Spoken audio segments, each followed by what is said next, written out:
एक दिन दरबार लगा हुआ था। शहंशाह अकबर अपने सिंहासन पर विराजमान थे और सभी मंत्रीगण अपनी अपनी जगह पर बैठे थे। देश विदेशों से आए राजदूत अकबर की तारीफों के पुल बांध रहे थे। एक राजदूत ने कहा कि जापनाह, आपकी दौलत का तो कोई हिसाब ही नहीं है। पूरी दुनिया की दौलत एक तरफ और आपके खजाने की एक चाबी एक तरफ। अकबर ने अपनी मूंछों पर ताव देते हुए कहा कि बेशक खुदा ने हमें इतना नवाजा है कि हम चाहें तो पूरी दुनिया को सोने से मत दे। हमारे खजाने का अंत कोई नहीं पा सकता। दरबार में बैठे सभी मंत्री वाह वाह करने लगे, लेकिन एक कोने में बीरबल चुपचाप मुस्कुरा रहे थे। उनकी मुस्कान में एक अजीब सा व्यंग्य था, जिसे बादशाह की तेज नजरों ने पकड़ लिया। अकबर का अहंकार आहत हुआ। उन्होंने बीरबल की ओर देखा और कड़क आवाज में पूछा कि क्या बात है बीरबल, तुम हमारी दौलत की बात सुनकर मुस्कुरा रहे हो? क्या तुम्हें लगता है कि हमारे खजाने में कोई कमी है? बीरबल अपनी जगह से उठे, झुककर सलाम किया और बोले कि गुस्ताखी माफ हो जापना। मैं तो बस ये सोच रहा था कि दौलत तो आने जाने वाली छाव है। असली खजाना तो इंसान की बुद्धि होती है। खजाना खाली हो सकता है, लेकिन बुद्धि कभी खत्म नहीं होती। ये बात अकबर के दरबारी मुल्ला दोप्याजा को चुभ गई। मुल्ला दोप्याजा हमेशा बीरबल को नीचा दिखाने का मौका ढूंढते थे। उन्होंने तुरंत मौका लपका। मुल्ला बोले कि जापनाह, बीरबल को अपनी अक्ल पर कुछ ज्यादा ही घमंड है।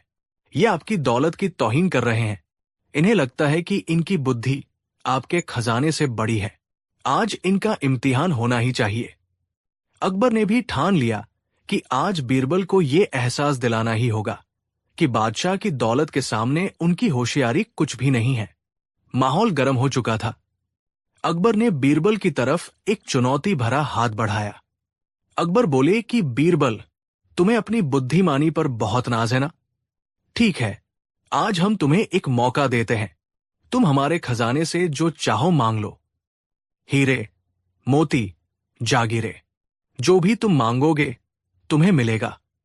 लेकिन शर्त यह है कि तुम्हें अपनी मांग अभी इसी वक्त रखनी होगी, और अगर तुम अपनी मांग से पीछे हटे तो तुम्हें स्वीकार करना होगा कि दौलत अक्ल से बड़ी होती है।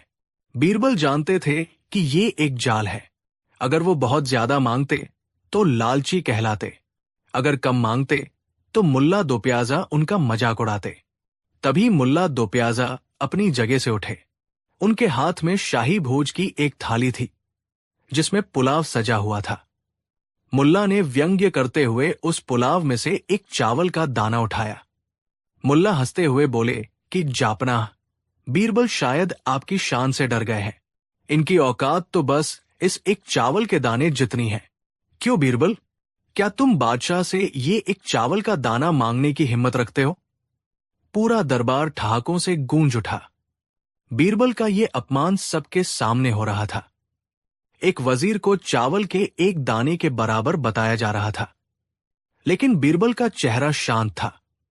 उनकी आंखों में वही चमक थी जो शिकार करने से पहले शेर की आंखों में होती है।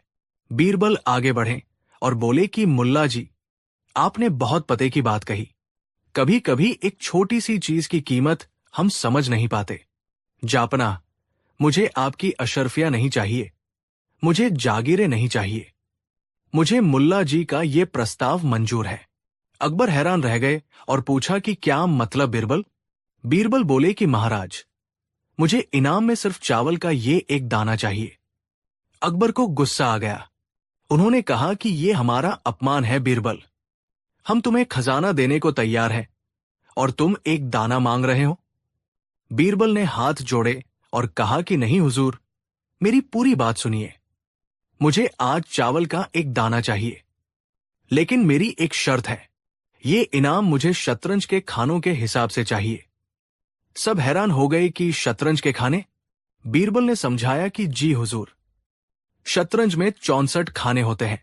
आप आज मुझे पहले खाने के लिए एक दाना दे, कल दूसरे खाने के लिए उसका दोगुना यानी 2 दाने दे, परसों तीसरे खाने के लिए 2 का दोगुना यानी 4 दाने दे। बस इसी तरह हर रोज पिछले दिन का दोगुना चावल मुझे अगले 64 दिनों तक देते रहें। मुझे और कुछ नहीं चाहिए। मुल्ला दोप्याजा जोर जोर से हंसने लगे और बोले कि देखा जापना, मैं कहता था ना ये बीरबल मूर्ख है। अरे, मांगना ही था तो सोने की बोरियां मांगता। ये चावल मांग रहा है, वो भी दोगुना करके। कितने हो जाएंगे? 1 बोरी? 2 बोरी? अकबर भी हंस पड़े और बोले कि बीरबल, हम तुम्हें अक्लमंद समझते थे, लेकिन तुमने तो आज हद कर दी। खैर, अगर तुम्हारी यही जिद है तो मंजूर है। मुनीम जी, अगले 64 दिनों तक बीरबल के घर चावल भिजवाया जाए, ठीक उसी तरह जैसा इसने मांगा है। उस दिन बीरबल अपनी हथेली पर चावल का एक दाना रखकर दरबार से मुस्कुराते हुए निकले। किसी को अंदाजा नहीं था कि वो अपने हाथ में एक दाना नहीं, बल्कि मुगल सल्तनत का दिवालियापन लेकर जा रहे हैं। दोस्तों, यहां से शुरू होता है असली खेल। गणित की भाषा में इसे गुणोत्तर श्रेणी कहते हैं। इंसान का दिमाग सीधी गिनती समझता है, जैसे 1, 2, 3, 4। लेकिन बीरबल ने जो दाव खेला था वो कई गुना बढ़ने वाला था। आइए देखते हैं पहले हफ्ते क्या हुआ। पहले दिन शाही सेवक एक मखमल की डिब्बी में चावल का एक दाना लेकर बीरबल के घर पहुंचे। बीरबल ने उसे स्वीकार किया।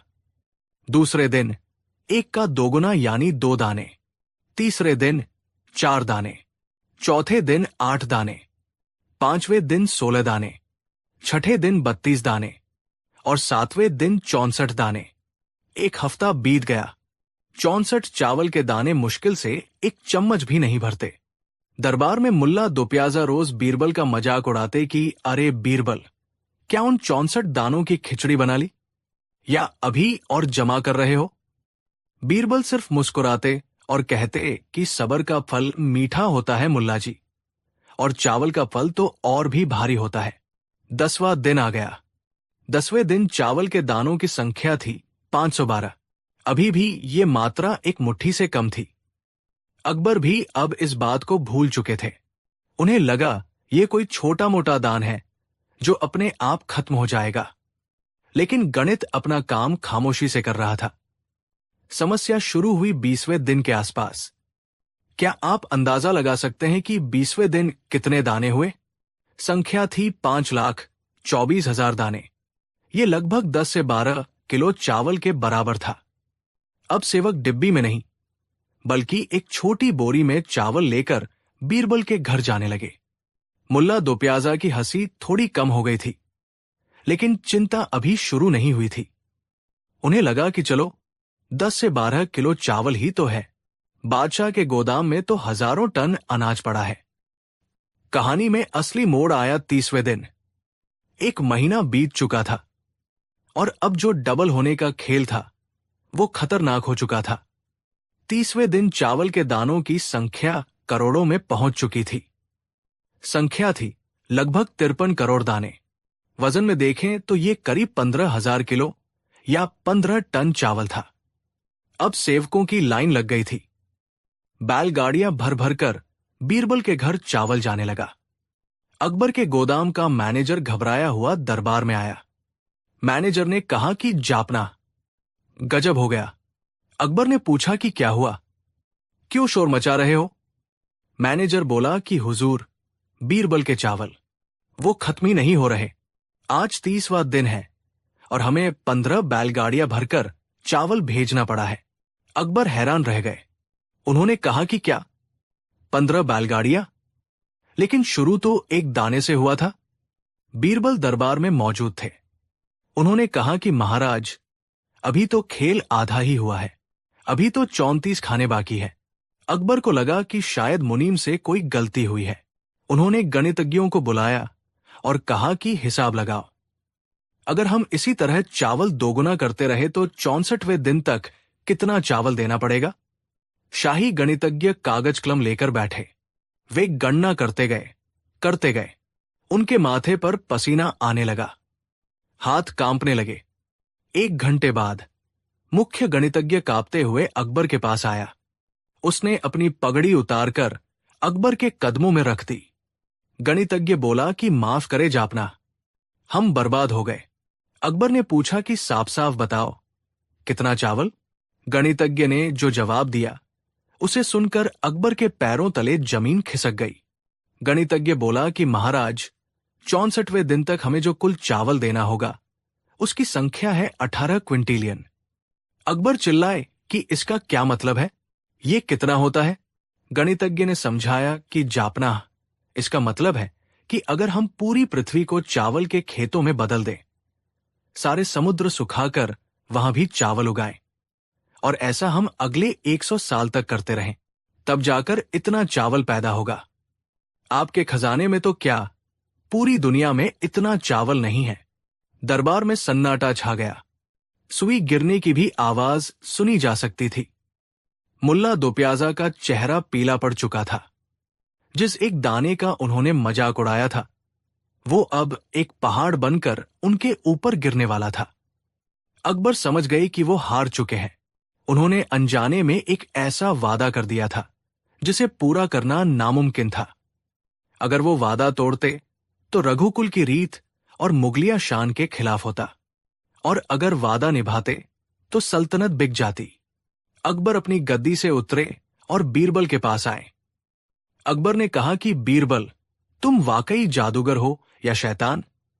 तुमने अपनी अक्ल से हमें कहीं का नहीं छोड़ा। अब बताओ हम क्या करें? हमारे पास इतना चावल नहीं है। बीरबल ने विनम्रता से कहा कि जापना, मेरा मकसद खजाना खाली करना नहीं था। मैं तो बस ये सिद्ध करना चाहता था कि छोटी चीजों को कभी कम नहीं समझना चाहिए। और रही बात मेरे इनाम की, चूंकि आप मुझे चावल नहीं दे सकते तो मुझे उसका हर्जाना चाहिए। अकबर ने उम्मीद से देखा और कहा कि मांगो बीरबल, आज तुम जो मांगोगे हम देंगे, बस हमें इस चावल के कर्ज से मुक्त करो। बीरबल ने मुस्कुराते हुए अपना अंतिम दाव खेला। उन्होंने कहा कि महाराज, उस समय के बाजार भाव के अनुसार और मेरी मानसिक प्रताड़ना जो मुल्ला जी के मजाक से हुई, उसे जोड़कर मैं आपसे इस शर्त को खत्म करने के बदले 10 लाख सोने की मोहरें मांगता हूं। दरबारियों की सांसें अटक गई। 10 लाख सोने की मोहरें, ये एक बहुत बड़ी रकम थी, लेकिन उस असंभव चावल के पहाड़ के सामने ये रकम बहुत छोटी थी। अगर बीरबल चावल पर अड़े रहते तो राज्य छिन जाता। अकबर ने राहत की सांस ली। उन्होंने तुरंत खजांची को आदेश दिया कि फौरन बीरबल को 10 लाख मोहरें दी जाएं, और भविष्य में कोई भी, याद रखें, कोई भी बीरबल को छोटा समझने की भूल न करे। मुल्ला दोप्याजा शर्म से पानी पानी हो गए। बीरबल ने न सिर्फ अपनी बुद्धिमानी साबित की, बल्कि उस एक मामूली चावल के दाने को 10 लाख सोने के सिक्कों में बदल दिया। दोस्तों, बीरबल तो 10 लाख लेकर घर चले गए, लेकिन हमारे लिए बहुत बड़ी सीख छोड़ गए। पहली ये कि कंपाउंडिंग की ताकत बहुत बड़ी होती है। अल्बर्ट आइंस्टीन ने कहा था कि कंपाउंडिंग दुनिया का 8वां अजूबा है।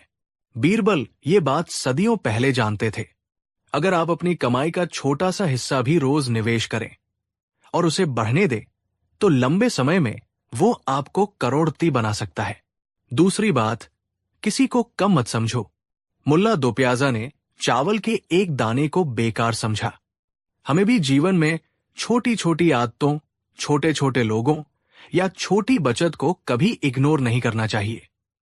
और तीसरी बात, समस्या का हल गुस्से से नहीं, बुद्धि से निकलता है। बीरबल ने अपमान का बदला लड़ाई करके नहीं, बल्कि अपने दिमाग का इस्तेमाल करके लिया। उन्होंने अपने दुश्मन के हथियार को उसी के खिलाफ इस्तेमाल किया। बीरबल ने उस दिन साबित कर दिया कि बुद्धि के आगे बल और धन दोनों बौने हैं।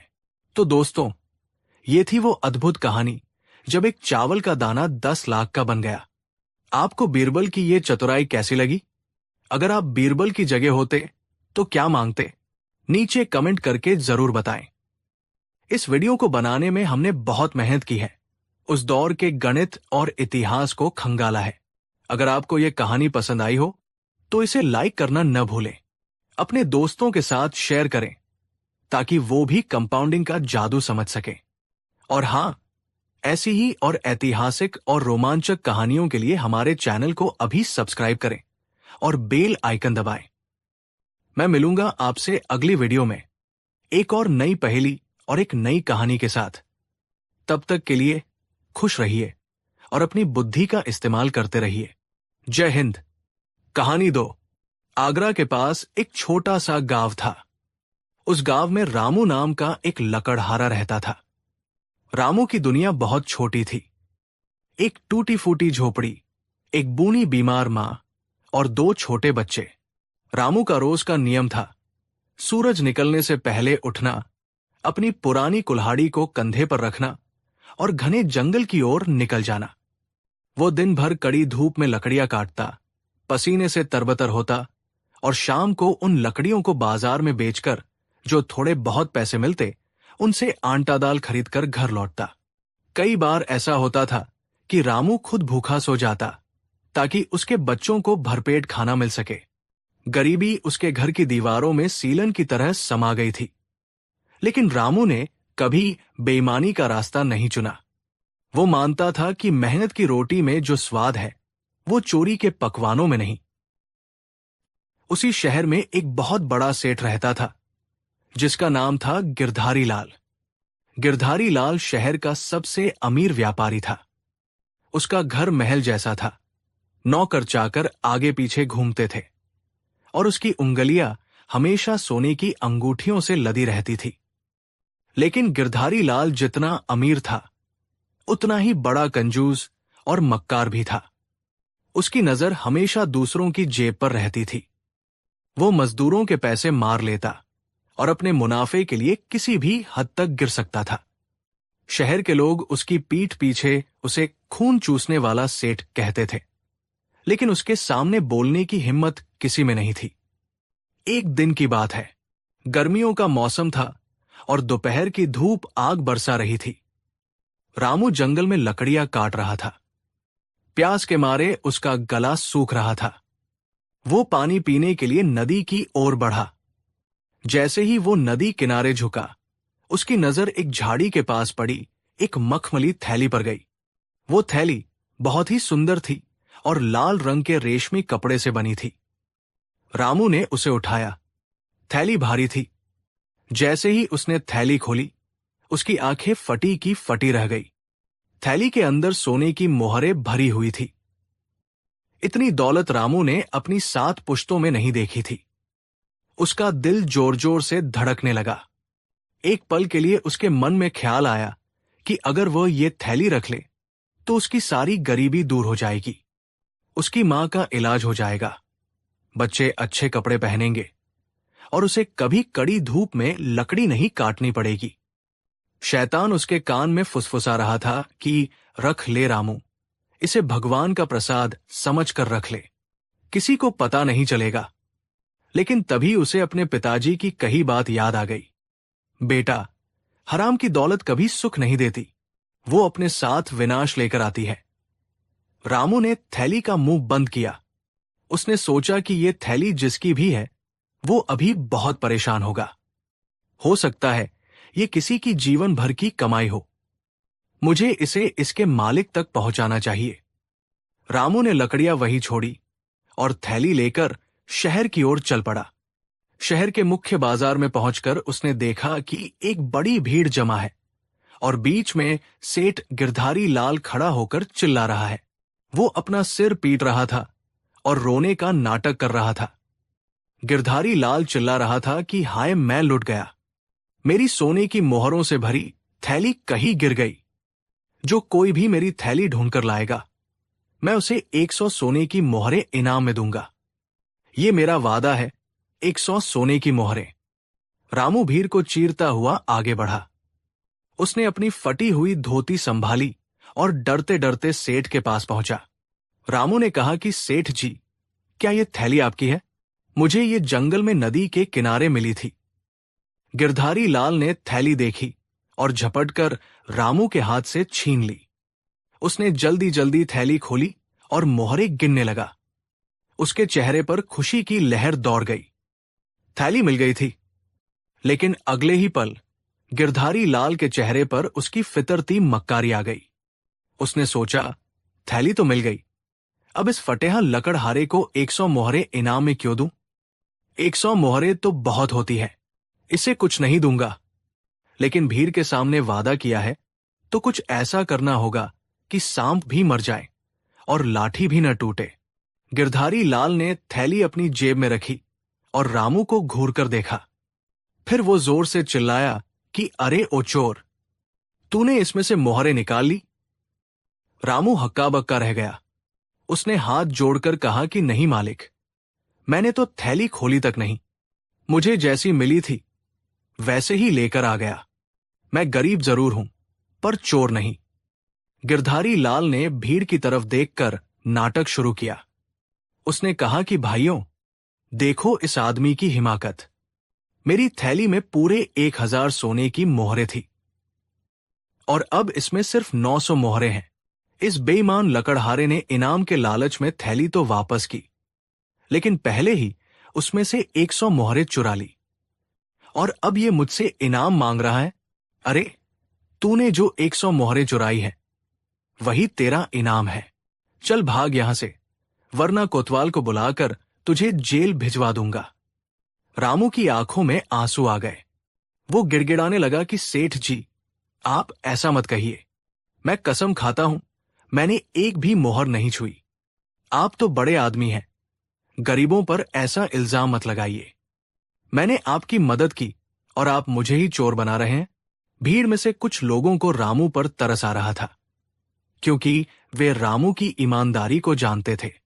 लेकिन गिरधारी लाल के रुतबे के आगे कोई बोलने को तैयार नहीं था। सेठ ने रामू को धक्का दिया और वहां से जाने लगा। रामू ने सेठ का पैर पकड़ लिया। उसने कहा कि मालिक, मेरी मां बीमार है, मुझे पैसों की सख्त जरूरत थी, इसीलिए मैं इतनी दूर दौड़ कर आया। आपने इनाम का वादा किया था। चलिए, इनाम न सही, कम से कम मुझ पर चोरी का इल्जाम तो मत लगाइए। गिरधारी लाल ने उसे ठोकर मारी और कहा कि हट पीछे। एक तो चोरी, ऊपर से सीना जोरी। अगर ज्यादा बोलेगा तो अभी कोड़े लगवाऊंगा। रामू समझ गया कि यहां उसकी कोई नहीं सुनेगा, लेकिन उसे यह भी पता था कि आगरा में एक दरबार ऐसा है जहां अमीर और गरीब का भेद नहीं होता। उसने आंसू पोंछे और फैसला किया कि वो बादशाह अकबर के पास जाएगा।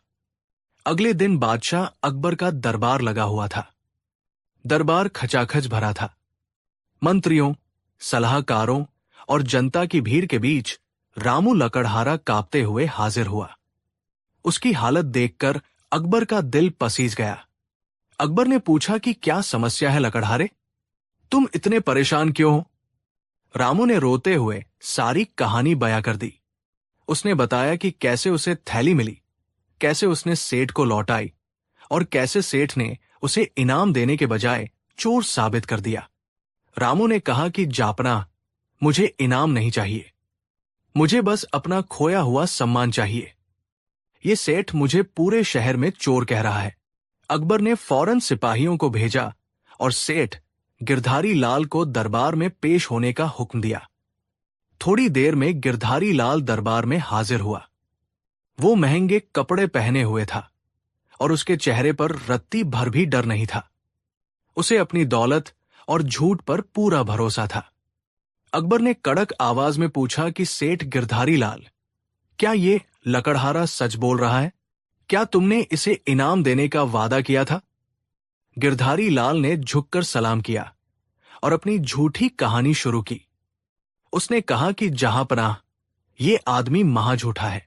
हां, मैंने इनाम का वादा किया था, लेकिन शर्त यह थी कि मेरा सामान पूरा वापस मिले। मेरी थैली में 1000 सोने की मोहरें थी। जब इसने मुझे थैली दी तो उसमें सिर्फ 900 मोहरें थी। इसने पहले ही अपना इनाम 100 मोहरें चोरी कर लिया था।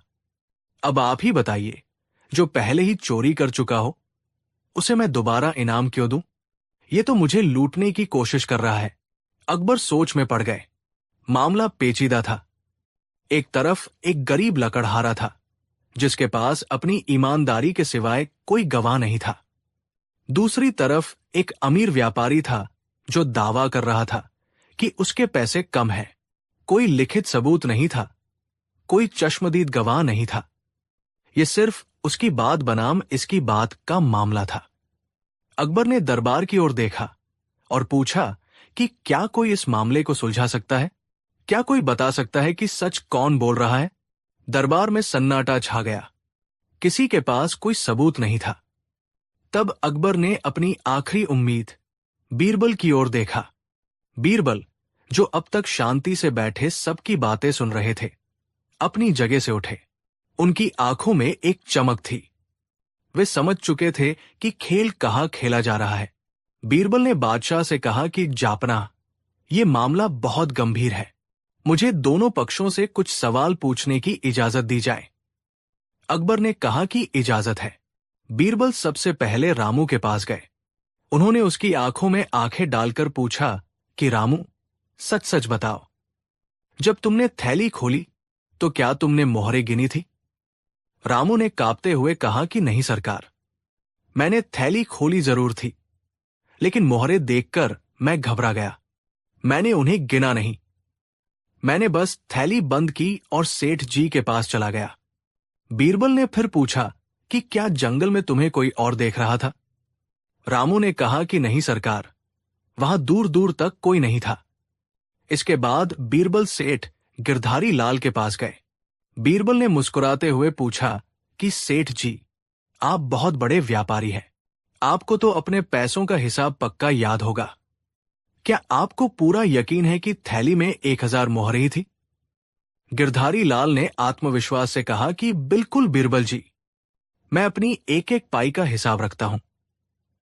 मैंने खुद अपने हाथों से गिनकर उस थैली में 1000 मोहरें रखी थी। एक भी कम नहीं, एक भी ज्यादा नहीं।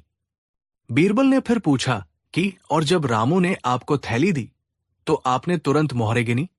गिरधारी लाल ने कहा कि जी हां, मैंने बाजार में सबके सामने गिनी। उसमें 900 मोहरें निकली। इसका मतलब साफ है कि 100 मोहरें गायब थी। बीरबल ने सिर हिलाया और कुछ देर के लिए गहरे विचार में डूब गए। पूरा दरबार बीरबल के अगले शब्द का इंतजार कर रहा था। बीरबल ने एक सेवक से वो थैली मंगवाई जो अब सबूत के तौर पर दरबार में जमा थी। बीरबल ने थैली से मोहरें निकाली और भरी सभा में उन्हें गिनना शुरू किया। 1, 2, 10, 50, 100। गिनती चलती रही। दरबार में सन्नाटा था। सिर्फ सिक्कों की खनक गूंज रही थी। अंत में गिनती पूरी हुई। थैली में पूरे 900 सिक्के थे। बीरबल ने गिरधारी लाल की ओर देखा और कहा कि सेठ जी, इसमें तो सचमुच 900 मोहरें ही हैं। गिरधारी लाल खुश हो गया। उसने कहा कि देखा आपने, मैं तो पहले ही कह रहा था।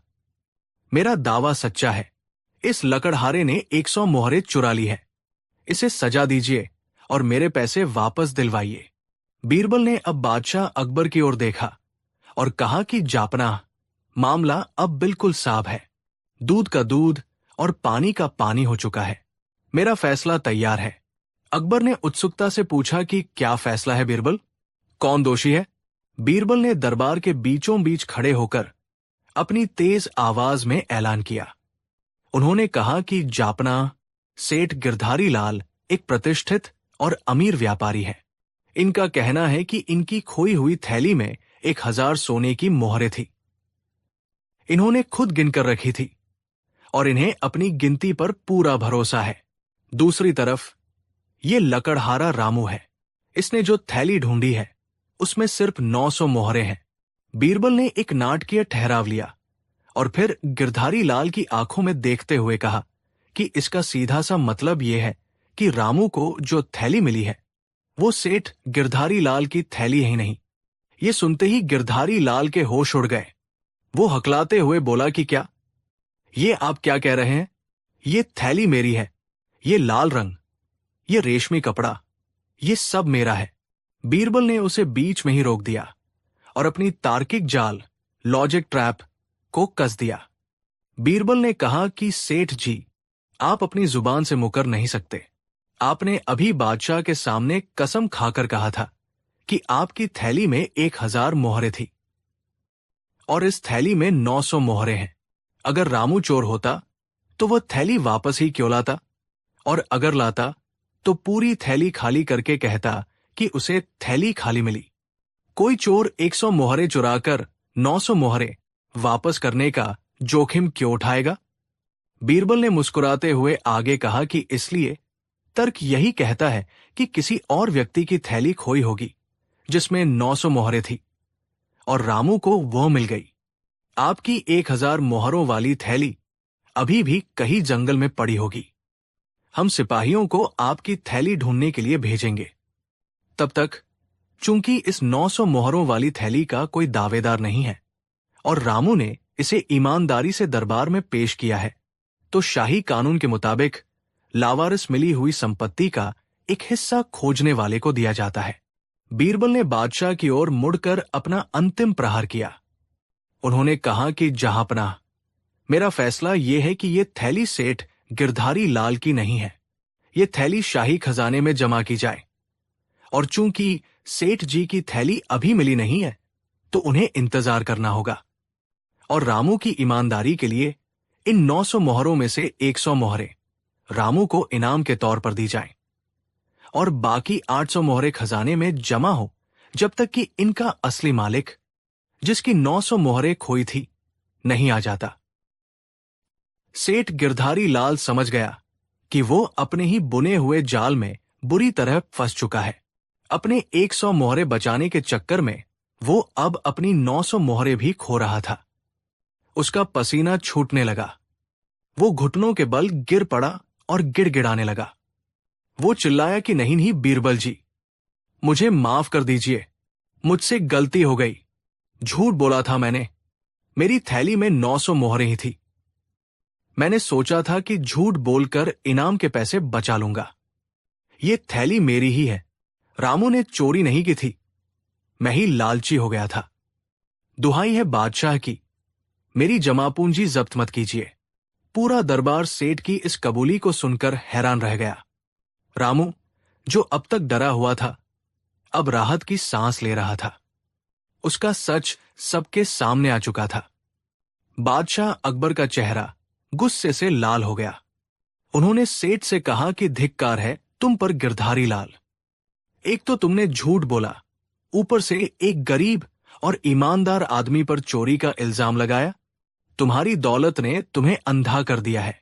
अकबर ने बीरबल की तरफ देखा और कहा कि बीरबल, अब तुम ही बताओ इस मक्कार सेठ को क्या सजा दी जाए। बीरबल ने कहा कि जहांपनाह, इसने अपना जुर्म कबूल कर लिया है। इसने माना है कि थैली में 900 मोहरे थी और रामू निर्दोष है। तो मेरा सुझाव यह है कि सेठ ने जो वादा किया था उसे पूरा करवाया जाए। सेठ ने 100 मोहरों के इनाम की घोषणा की थी, तो इस थैली में से 100 मोहरें निकालकर रामू को दी जाएं। अकबर ने सिर हिलाया, लेकिन बीरबल अभी रुके नहीं थे। बीरबल ने आगे कहा कि और जहांपनाह, चूंकि इसने दरबार का समय बर्बाद किया और एक मासूम को मानसिक पीड़ा दी, इसलिए बाकी बची हुई 800 मोहरें भी रामू को दे दी जाएं, ताकि वो अपनी बीमार मां का अच्छे से इलाज करवा सके और अपने परिवार की देखभाल कर सके। सेठ गिरधारी लाल जैसे अमीर व्यक्ति के लिए ये एक छोटा सा दंड होगा, लेकिन ये इसे जीवन भर याद दिलाएगा कि गरीबों को सताने का अंजाम क्या होता है। बादशाह अकबर ने खुश होकर कहा कि ये एकदम सही न्याय है। दरबार में तालियों की गड़गड़ाहट गूंज उठी। गिरधारी लाल रोता रहा, लेकिन उसकी सुनने वाला कोई नहीं था। उसे अपनी करनी का फल मिल चुका था। सिपाहियों ने थैली रामू को सौंप दी। रामू को यकीन नहीं हो रहा था। वो तो सिर्फ अपनी इज्जत बचाने आया था, लेकिन बीरबल के न्याय ने उसे मालामाल कर दिया था। रामू ने आगे बढ़कर बीरबल के पैर छुए और कहा कि सरकार, आपने आज सिर्फ मुझे नहीं बचाया, आपने मेरी आने वाली पीढ़ियों को बचा लिया। आपने साबित कर दिया कि दुनिया में अभी भी सच्चाई जिंदा है। बीरबल ने रामू को उठाया और गले लगाया। उन्होंने कहा कि रामू, ये इनाम तुम्हारी किस्मत का नहीं, तुम्हारी ईमानदारी का है। जब तुमने जंगल में वो थैली उठाई थी, तभी ईश्वर ने तुम्हारा फैसला कर दिया था। हम तो बस जरिया है। जाओ और अपनी मां का इलाज करवाओ। रामू खुशी के आंसुओं के साथ दरबार से विदा हुआ। उस दिन के बाद रामू के दिन फिर गए। उसने एक पक्का मकान बनवाया, अपनी मां का बेहतरीन इलाज करवाया और अपने बच्चों को स्कूल भेजा। लेकिन अमीर होने के बाद भी उसने कभी अपनी जड़ें नहीं छोड़ी। वो हमेशा गरीबों की मदद करता और लोगों को बीरबल के न्याय की कहानी सुनाता। उधर सेठ गिरधारी लाल की बदनामी पूरे शहर में हो गई। लोगों ने उससे व्यापार करना कम कर दिया। उसे समझ आ गया कि दौलत तो कमाई जा सकती है, लेकिन इज्जत अगर एक बार चली जाए तो वापस नहीं आती। उसने उस दिन के बाद कसम खाई कि वो कभी किसी गरीब को नहीं सताएगा। तो दोस्तों, ये थी बीरबल की बुद्धिमानी और दयालुता की कहानी। इस कहानी से हमें 3 बड़ी सीख मिलती है। पहली सीख, लालच बुरी बला है। गिरधारी लाल 900 मोहरे पाकर भी खुश रह सकता था और 100 मोहरे खुशी खुशी इनाम में दे सकता था। लेकिन 100 मोहरों के छोटे से लालच ने उसे अपनी पूरी थैली से हाथ धोने पर मजबूर कर दिया। अक्सर हम छोटी चीजों को बचाने के चक्कर में बहुत बड़ा नुकसान कर बैठते हैं। दूसरी सीख, ईमानदारी सबसे बड़ी नीति है। रामू के पास मौका था कि वो थैली रख लेता, लेकिन उसने ईमानदारी चुनी। शुरू में उसे कष्ट हुआ, उस पर इल्जाम लगे, लेकिन अंत में उसकी ईमानदारी ने उसे उससे कहीं ज्यादा दिया, जिसकी उसने कल्पना भी नहीं की थी। सच परेशान हो सकता है, लेकिन पराजित नहीं। कहानी 3, आगरा के किले में सुबह का दरबार लगा हुआ था। आज दरबार का माहौल कुछ अलग था। बादशाह अकबर थोड़े उखड़े हुए थे। दरअसल पिछले कुछ दिनों से अकबर के एक दरबारी, जिसका नाम मुराद खान था, ने बादशाह के कान भरने शुरू कर दिए थे। मुराद खान बीरबल की जगह वजीर आजम बनना चाहता था, लेकिन बीरबल की मौजूदगी में यह नामुमकिन था। मुराद खान ने एक बहुत गहरी चाल चली थी। उसने अकबर को यह विश्वास दिलाना शुरू कर दिया था कि बीरबल अब घमंडी हो गए हैं। एक दिन एकांत में मुराद खान ने अकबर से कहा, जापना, गुस्ताखी माफ हो, लेकिन क्या आपने गौर किया है, आजकल प्रजा आपको कम और बीरबल को ज्यादा पूछती है।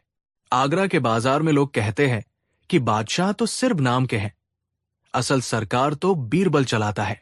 बीरबल के अंदर अब शाही आदाब नहीं रहा। उसे लगता है कि वो सल्तनत का दूसरा बादशाह है। अकबर पहले तो इन बातों पर ध्यान नहीं देते थे, लेकिन कहते हैं न कि अगर झूठ को 100 बार बोला जाए तो वो सच लगने लगता है। धीरे धीरे अकबर के मन में शक का बीज पनपने लगा। उन्हें लगने लगा कि शायद बीरबल सचमुच अपनी मर्यादा भूल रहे हैं। उस दिन दरबार में एक छोटी सी बात पर बहस छिड़ गई। बात वफादारी और आज्ञा पालन पर हो रही थी। अकबर ने भरी सभा में पूछा, एक सच्चा सेवक कौन होता है? सबने अपने अपने जवाब दिए। मुराद खान ने मौका देखकर कहा, हुजूर, सच्चा सेवक वो है जो अपने मालिक के हुक्म पर अपनी इज्जत की भी परवाह न करे, जो मालिक के कहे अनुसार आग में कूद जाए या कीचड़ में लेट जाए। लेकिन मुझे शक है कि हमारे दीवान बीरबल, जो खुद को बहुत बड़ा रईस और बुद्धिमान समझते हैं, शायद आपकी हर बात न माने। इनका अहंकार इनके हुक्म के आड़े आ जाएगा। बीरबल ने मुस्कुराते हुए कहा, मुराद खान, वफादारी दिल में होती है, दिखावे में नहीं, और बादशाह सलामत जानते हैं कि बीरबल उनका कितना वफादार है। अकबर का मूड उस दिन परीक्षा लेने का था। मुराद खान की बातों का असर उन पर था। अकबर ने बीरबल की आंखों में देखा और कहा, बीरबल, बातें बनाना बहुत आसान है। मुराद खान का कहना है कि तुम्हें अपनी इज्जत बहुत प्यारी है, इतनी प्यारी कि तुम हमारे हुक्म को भी ठुकरा सकते हो। बीरबल ने सिर झुकाया, जापना, मेरी इज्जत आपकी दी हुई है, आपके हुक्म के आगे मेरी कोई हैसियत नहीं।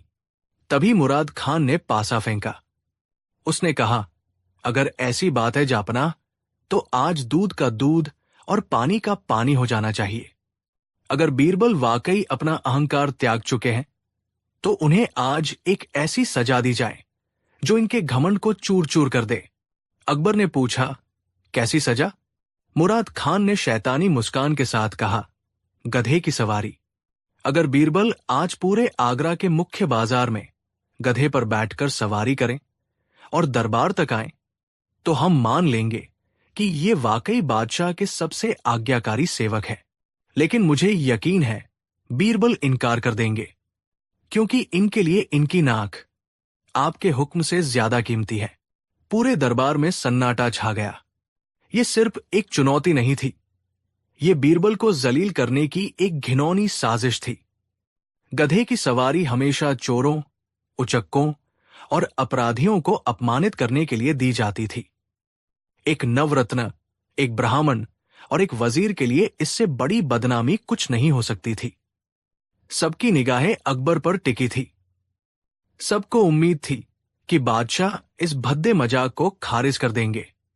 लेकिन अकबर के अहंकार पर उस वक्त पर्दा पड़ा हुआ था। उन्हें लगा कि अगर बीरबल ने मना किया तो साबित हो जाएगा कि उसे अपना घमंड प्यारा है। अकबर ने कठोर आवाज में ऐलान किया, बीरबल, हम मुराद खान की चुनौती स्वीकार करते हैं। हम तुम्हें हुक्म देते हैं कि कल दोपहर तुम आगरा के बाजार से होते हुए गधे पर बैठकर किले तक आओगे। ये तुम्हारा इम्तिहान है। बीरबल सन्न रह गए। उन्हें अकबर से ये उम्मीद नहीं थी। दरबार में मुराद खान और उसके साथी दबी हंसी हंस रहे थे। बीरबल का चेहरा गंभीर हो गया। अगर वो मना करते तो नाफरमानी के जुर्म में उन्हें जेल हो सकती थी या देश निकाला मिल सकता था, और अगर वो हाँ करते तो जीवन भर की कमाई हुई इज्जत मिट्टी में मिल जाती। लोग उन पर हंसते, बच्चे पत्थर मारते, लेकिन बीरबल तो बीरबल थे। विपत्ति के समय उनका दिमाग और तेज चलता था। उन्होंने एक गहरी सांस ली, स्थिति को भापा और फिर अकबर के सामने सिर झुकाकर बोले, जो हुक्म जापना, मुझे आपका आदेश मंजूर है। अगर मेरी इज्जत मिटाकर आपको खुशी मिलती है तो मैं कल गधे की सवारी करूंगा। अकबर को भी थोड़ी ग्लानि महसूस हुई, लेकिन तीर कमान से निकल चुका था। मुराद खान की खुशी का ठिकाना नहीं था। उसने तुरंत शहर में ढिंढोरा पिटवा दिया कि कल बीरबल गधे पर बैठकर बाजार में जुलूस निकालेगा। सब देखने आना। शाम को बीरबल जब घर पहुंचे तो उनका चेहरा उतरा हुआ था। उनकी पत्नी और बेटी ने जब ये खबर सुनी तो वे रोने लगी। पत्नी ने कहा, स्वामी, आप ये अपमान कैसे सहेंगे? हम ये शहर छोड़कर चले जाते हैं। गधे पर बैठना, लोग क्या कहेंगे? आपके दुश्मन तो खुशियां मनाएंगे। बीरबल ने अपनी पत्नी को शांत कराया। उन्होंने कहा, भाग्यवान, बादशाह का हुक्म टाला नहीं जा सकता। और रही बात अपमान की, तो अपमान तब होता है जब हम उसे स्वीकार करते हैं। मुराद खान चाहता है कि मैं शर्मिंदा होकर घर में छिप जाऊं या शहर छोड़ दूं, लेकिन मैं ऐसा कुछ करूंगा कि ये गधे की सवारी अपमान की नहीं, बल्कि मेरी विजय की यात्रा बन जाएगी। बीरबल ने पूरी रात जागकर एक योजना बनाई। उन्होंने अपने सबसे वफादार सेवकों को बुलाया और कुछ खास निर्देश दिए। अगली सुबह आगरा का बाजार खचाखच भरा हुआ था। लोग छतों पर, छज्जों पर और दुकानों के चबूतरों पर खड़े थे। हर कोई देखना चाहता था कि क्या सच में महाचतुर बीरबल आज गधे की सवारी करेंगे। मुराद खान अपने साथियों के साथ सबसे आगे खड़ा था, हाथों में तालियां बजाने को तैयार।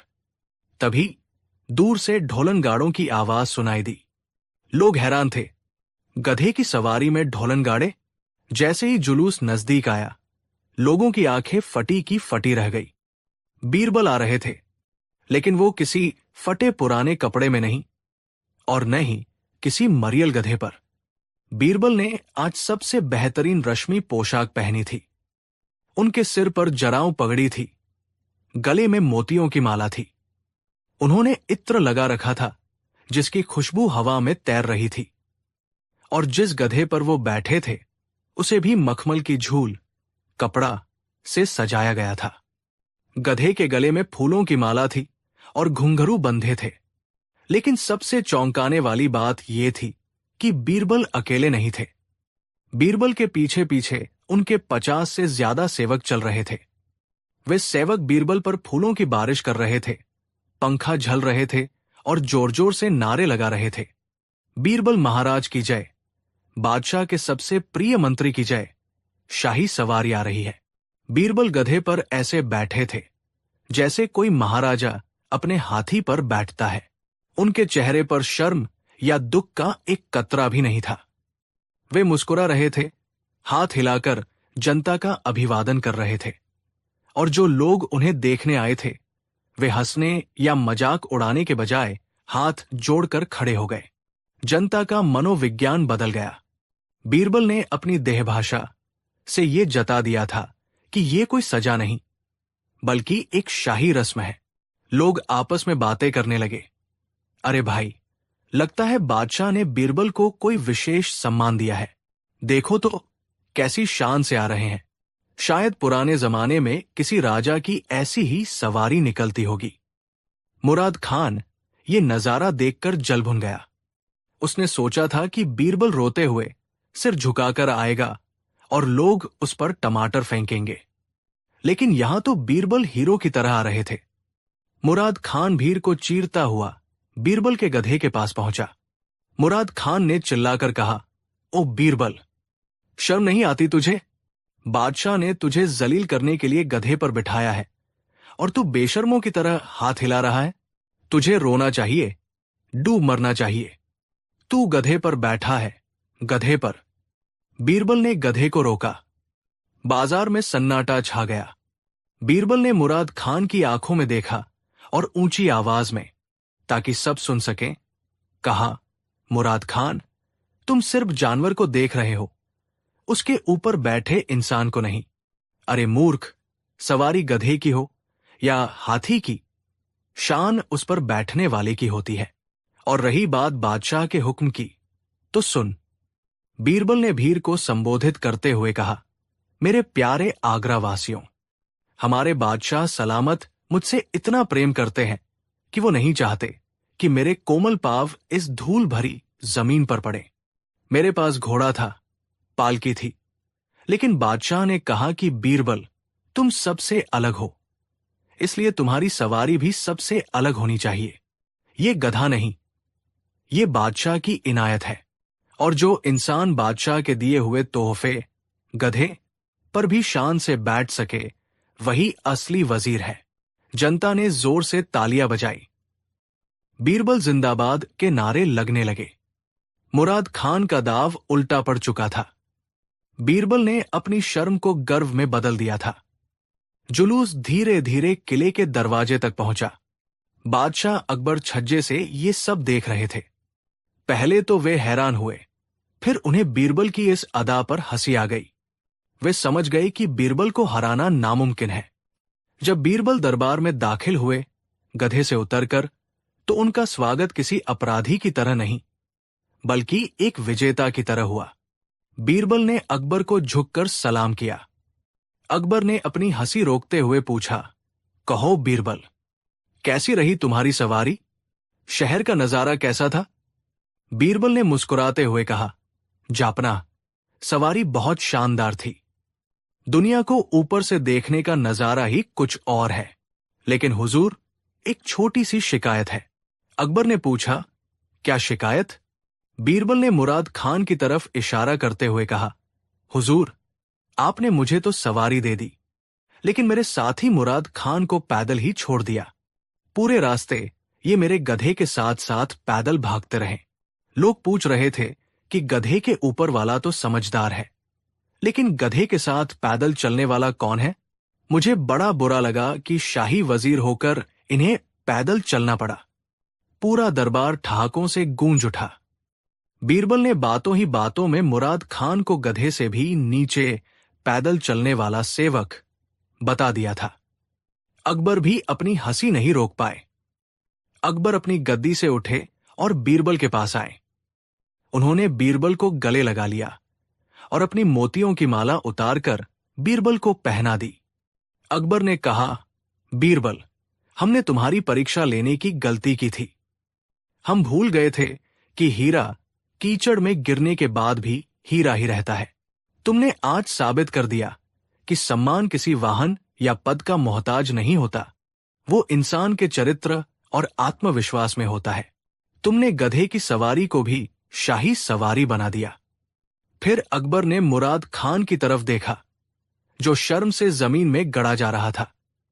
अकबर ने कहा, और मुराद खान, तुम्हें भी सबक मिल गया होगा। किसी को गिराने के लिए खोदने वाला गड्ढा अक्सर अपने लिए ही कब्र बन जाता है। बीरबल का मुकाबला करना छोड़ दो और उनसे कुछ सीखो। दोस्तों, बीरबल ने उस दिन उस गधे की सवारी से जो संदेश दिया, वो आज भी हमारे लिए बहुत महत्वपूर्ण है। अक्सर जिंदगी में ऐसे मौके आते हैं जब लोग हमें नीचा दिखाने की कोशिश करते हैं, हमारा मजाक उड़ाते हैं, या हमें ऐसी परिस्थितियों में डाल देते हैं जहां हमें शर्मिंदगी महसूस हो। हमारे विरोधी चाहते हैं कि हम रोएं, हम अपना आत्मविश्वास खो दें और हार मान लें। लेकिन बीरबल हमें सिखाते हैं कि नजरिया, एटीट्यूड ही सब कुछ है। अगर बीरबल उस दिन रोते हुए मुंह छिपाकर निकलते तो सचमुच उनका अपमान हो जाता। लेकिन उन्होंने अपना सिर ऊंचा रखा, उन्होंने हालात को स्वीकार किया और उसे अपने तरीके से रीफ्रेम कर दिया। उन्होंने दुनिया को दिखाया कि मैं गधे पर बैठा हूं तो भी मैं बीरबल हूं, और तुम जमीन पर खड़े हो तो भी तुम सिर्फ ईर्ष्यालु हो। आपका अपमान तब तक कोई नहीं कर सकता जब तक आप खुद उसे महसूस न करें। लोग आपके ऊपर कीचड़ फेंक सकते हैं, लेकिन उस कीचड़ से कमल खिलाना आपकी जिम्मेदारी है। बीरबल की इस कहानी से हमें 3 बड़ी सीख मिलती है। 1, आत्मविश्वास ही सबसे बड़ा कवच है, चाहे स्थिति कितनी भी शर्मनाक क्यों न हो। अगर आप खुद पर भरोसा रखते हैं तो दुनिया की हंसी आपको नहीं चुप सकती। 2, हाजिर जवाबी और सकारात्मक सोच। बीरबल ने नकारात्मक स्थिति, सजा को सकारात्मक शाही सवारी में बदल दिया। रोने से समस्या हल नहीं होती, उसे नए तरीके से देखने से हल होती है। कहानी 4, मुगल सल्तनत में सर्दियों का मौसम था। कोहरा इतना घना था कि लाल किले की दीवारें भी धुंधली नजर आ रही थी। बादशाह अकबर अपने दरबार में बैठे थे, लेकिन आज दरबार का माहौल थोड़ा अलग था। आज दरबार में संगीत नहीं बज रहा था, बल्कि सन्नाटा छाया हुआ था। कारण था एक विदेशी मेहमान, फारस से एक बहुत ही विद्वान फकीर जिनका नाम शेख अल-हकीम था, अकबर के दरबार में आए थे।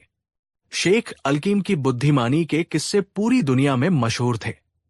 कहा जाता था कि उन्होंने दुनिया भर का ज्ञान हासिल किया है और उन्हें हराना नामुमकिन है। शेख अल-हकीम दरबार के बीचों बीच खड़े थे। उनकी दाढ़ी सफेद थी, आंखों में एक तेज चमक थी और हाथ में एक अजीब सा लकड़ी का दंड था। अकबर ने उनका स्वागत करते हुए कहा कि शेख साहब, हिंदुस्तान में आपका स्वागत है। हमने सुना है कि आपके पास सवालों का खजाना है और जवाबों का समुद्र। शेख अल-हकीम ने तंज कसते हुए मुस्कुराकर कहा कि बादशाह सलामत। सुना तो मैंने भी बहुत है। सुना है आपके दरबार में नवरत्न है जो दुनिया की किसी भी पहेली को सुलझा सकते हैं। खास तौर पर आपके वजीर बीरबल की अक्ल के किस्से तो समंदर पार तक गूंजते हैं। आज मैं उसी अक्ल को आजमाने आया हूं। अकबर को चुनौती पसंद थी। उन्होंने कहा कि बेशक, आप हमारे नवरत्नों से कोई भी सवाल पूछ सकते हैं। शेख अल-हकीम ने अपनी आवाज भारी करते हुए कहा कि मेरा सवाल कोई साधारण सवाल नहीं है। अगर आपके किसी भी मंत्री ने इसका सही जवाब दे दिया तो मैं अपना ये दंड आपके कदमों में रख दूंगा और स्वीकार करूंगा कि हिंदुस्तान के विद्वान सबसे श्रेष्ठ हैं। लेकिन अगर कोई जवाब नहीं दे पाया तो आपको मानना होगा कि अकबर का दरबार सिर्फ खुशामद करने वालों से भरा है, बुद्धिमानों से नहीं। दरबार में खलबली मच गई। ये सीधे बादशाह की इज्जत पर हमला था। अकबर ने बीरबल की तरफ देखा। बीरबल शांत बैठे थे, चेहरे पर वही चिरपरिचित मुस्कान थी। अकबर ने कहा कि पूछिए शेख साहब, हमें शर्त मंजूर है। शेख अल-हकीम ने दरबार पर एक नजर घुमाई और अपना सवाल दागा। उन्होंने पूछा कि ए हिंदुस्तान के विद्वानों, बताओ वो कौन सी चीज है जो हमेशा बढ़ती रहती है? चाहे बारिश हो या धूप, चाहे सुख हो या दुख, वो हर पल, हर क्षण बढ़ती ही जाती है। उसे दुनिया की कोई तलवार काट नहीं सकती, कोई आग जला नहीं सकती और कोई उसे रोक नहीं सकता। और सबसे बड़ी बात, वो कभी वापस घटकर कम नहीं हो सकती। बताओ वो क्या है? सवाल सुनने में बहुत आसान लग रहा था। दरबारियों के चेहरों पर पहले तो मुस्कान आई। उन्हें लगा ये तो बच्चों वाली पहेली है। मुल्ला दुप्याजा तुरंत खड़े हुए और बोले कि ये तो बहुत आसान है शेख साहब। इसका जवाब है लालच। इंसान का लालच हमेशा बढ़ता रहता है, कभी कम नहीं होता। शेख अलकीम जोर से हंसे। उन्होंने कहा कि लालच? नादान हो तुम। जब इंसान को ज्ञान प्राप्त होता है या जब वो मृत्यु की शैया पर होता है तो लालच खत्म हो जाता है। साधु संतों का लालच घट जाता है। मेरा सवाल था जो कभी नहीं घटती और जिस पर किसी का बस नहीं चलता। लालच पर तो काबू पाया जा सकता है। बैठ जाओ। मुल्ला दोप्याजा शर्मिंदा होकर बैठ गए। फिर सेनापति मानसिंह उठे। उन्होंने कहा कि इसका जवाब है ब्याज। साहूकार का ब्याज दिन रात बढ़ता रहता है, कभी कम नहीं होता। शेख अलकीम ने फिर सिर हिलाया। उन्होंने कहा कि गलत। अगर कर्जदार मर जाए या कर्ज चुका दे तो ब्याज बढ़ना बंद हो जाता है, और ब्याज इंसान का बनाया हुआ नियम है, कुदरत का नहीं। मेरा सवाल कुदरती निजाम के बारे में है। अब दरबार में फुसफुसाहट शुरू हो गई। किसी ने कहा नाखून, दूसरे ने कहा कि नहीं, नाखून काटे जा सकते हैं। किसी ने कहा बाल। जवाब मिला कि नहीं, बाल भी कटते हैं और बुढ़ापे में झड़ जाते हैं। किसी ने कहा पेड़।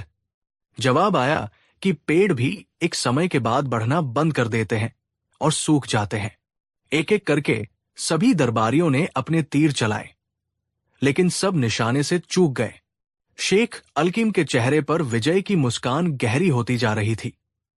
अकबर के माथे पर पसीना आ गया। क्या आज उनके दरबार की नाक कट जाएगी?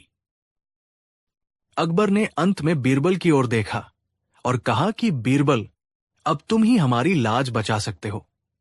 क्या तुम्हारे पास इसका जवाब है? बीरबल अपनी जगह से उठे। उन्होंने शेख को सलाम किया और बहुत ही विनम्रता से बोले कि शेख साहब, आपका सवाल बहुत गहरा है। इसका जवाब देने के लिए मुझे शब्दों की नहीं, सबूत की जरूरत है। मैं आपको इसका जवाब अभी नहीं, बल्कि कल सुबह दूंगा। क्या आप मुझे 24 घंटे की मोहलत देंगे? शेख अलकीम ने व्यंग्य करते हुए कहा कि क्यों बीरबल, क्या अभी जवाब नहीं सूझ रहा? खैर, भागने का मौका तो सबको मिलना चाहिए। ठीक है, कल सुबह तक का वक्त दिया। अगर कल जवाब नहीं मिला तो बादशाह को अपनी हार माननी पड़ेगी। सभा बर्खास्त हो गई। अकबर बीरबल को अपने निजी कक्ष में ले गए। अकबर गुस्से और चिंता में टहल रहे थे। उन्होंने कहा कि बीरबल, ये तुमने क्या किया?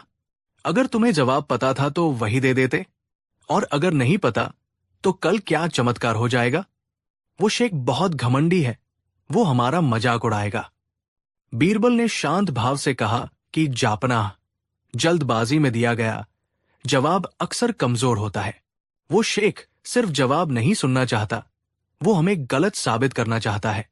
इसलिए मैं उसे ऐसा जवाब देना चाहता हूं जिसे वो चाहकर भी काट न सके, और इसके लिए मुझे आपकी मदद चाहिए। अकबर ने पूछा, कैसी मदद? बीरबल बोले कि हुजूर, आज शाम हमें वेश बदलकर शहर की सैर पर निकलना होगा। हमें उस चीज की तलाश करनी है जो हमेशा बढ़ती रहती है। मैं आपको वो चीज दिखाना चाहता हूं। अकबर मान गए।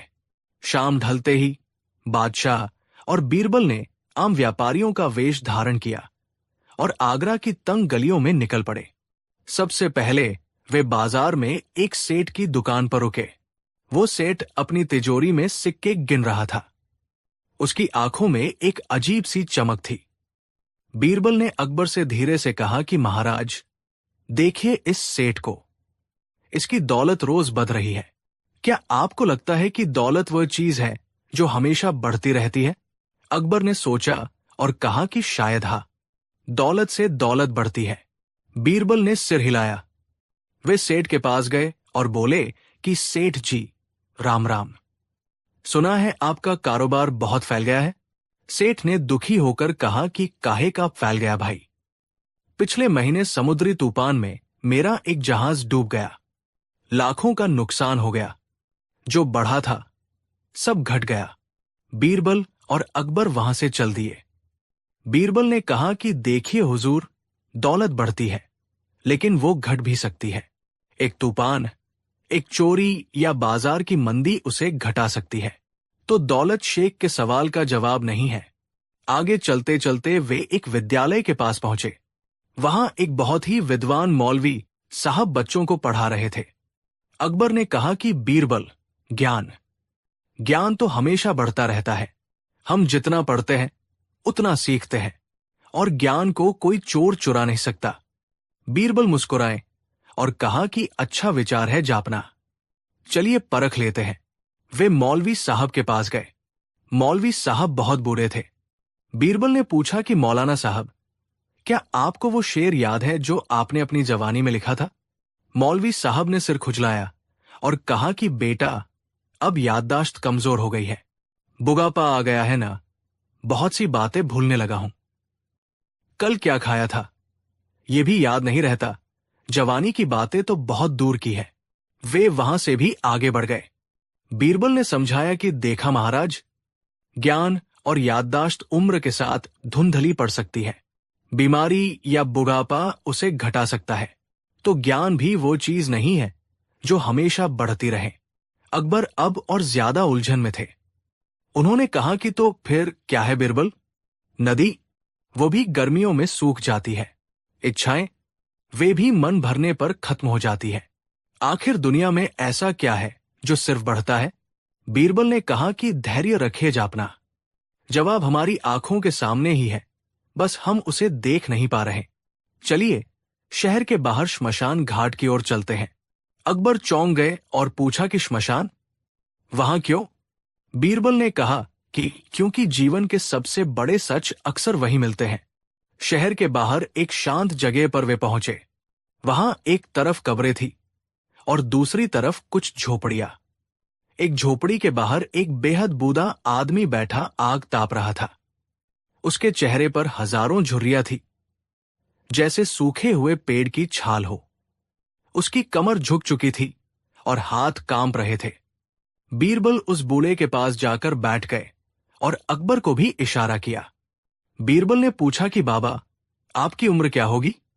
बूढ़े ने अपनी बिना दांतों वाली मुस्कान के साथ कहा कि बेटा, अब गिनती तो याद नहीं, लेकिन जब ये शहर बसा भी नहीं था तब मैं यहां खेलता था।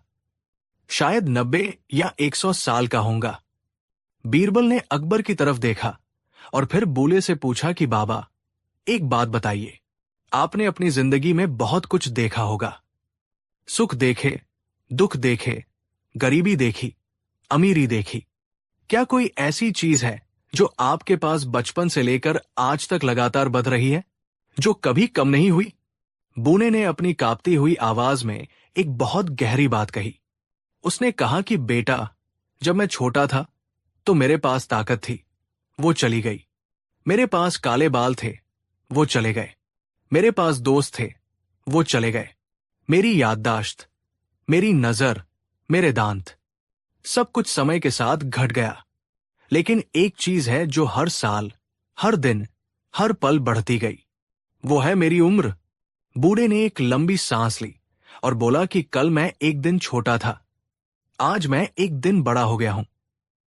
चाहे मैं चाहूं या न चाहूं, चाहे मैं अमीर बनूं या फकीर, मेरी उम्र हर सांस के साथ बढ़ती जा रही है। इसे न मैं रोक सका, न कोई हकीम रोक सका। मौत आएगी तो सांसें रुक जाएंगी, लेकिन जब तक जिंदा हूं ये उम्र का नंबर बढ़ता ही जाएगा। अकबर के दिमाग में बिजली कौंधी। उम्र। अकबर ने बीरबल की तरफ देखा।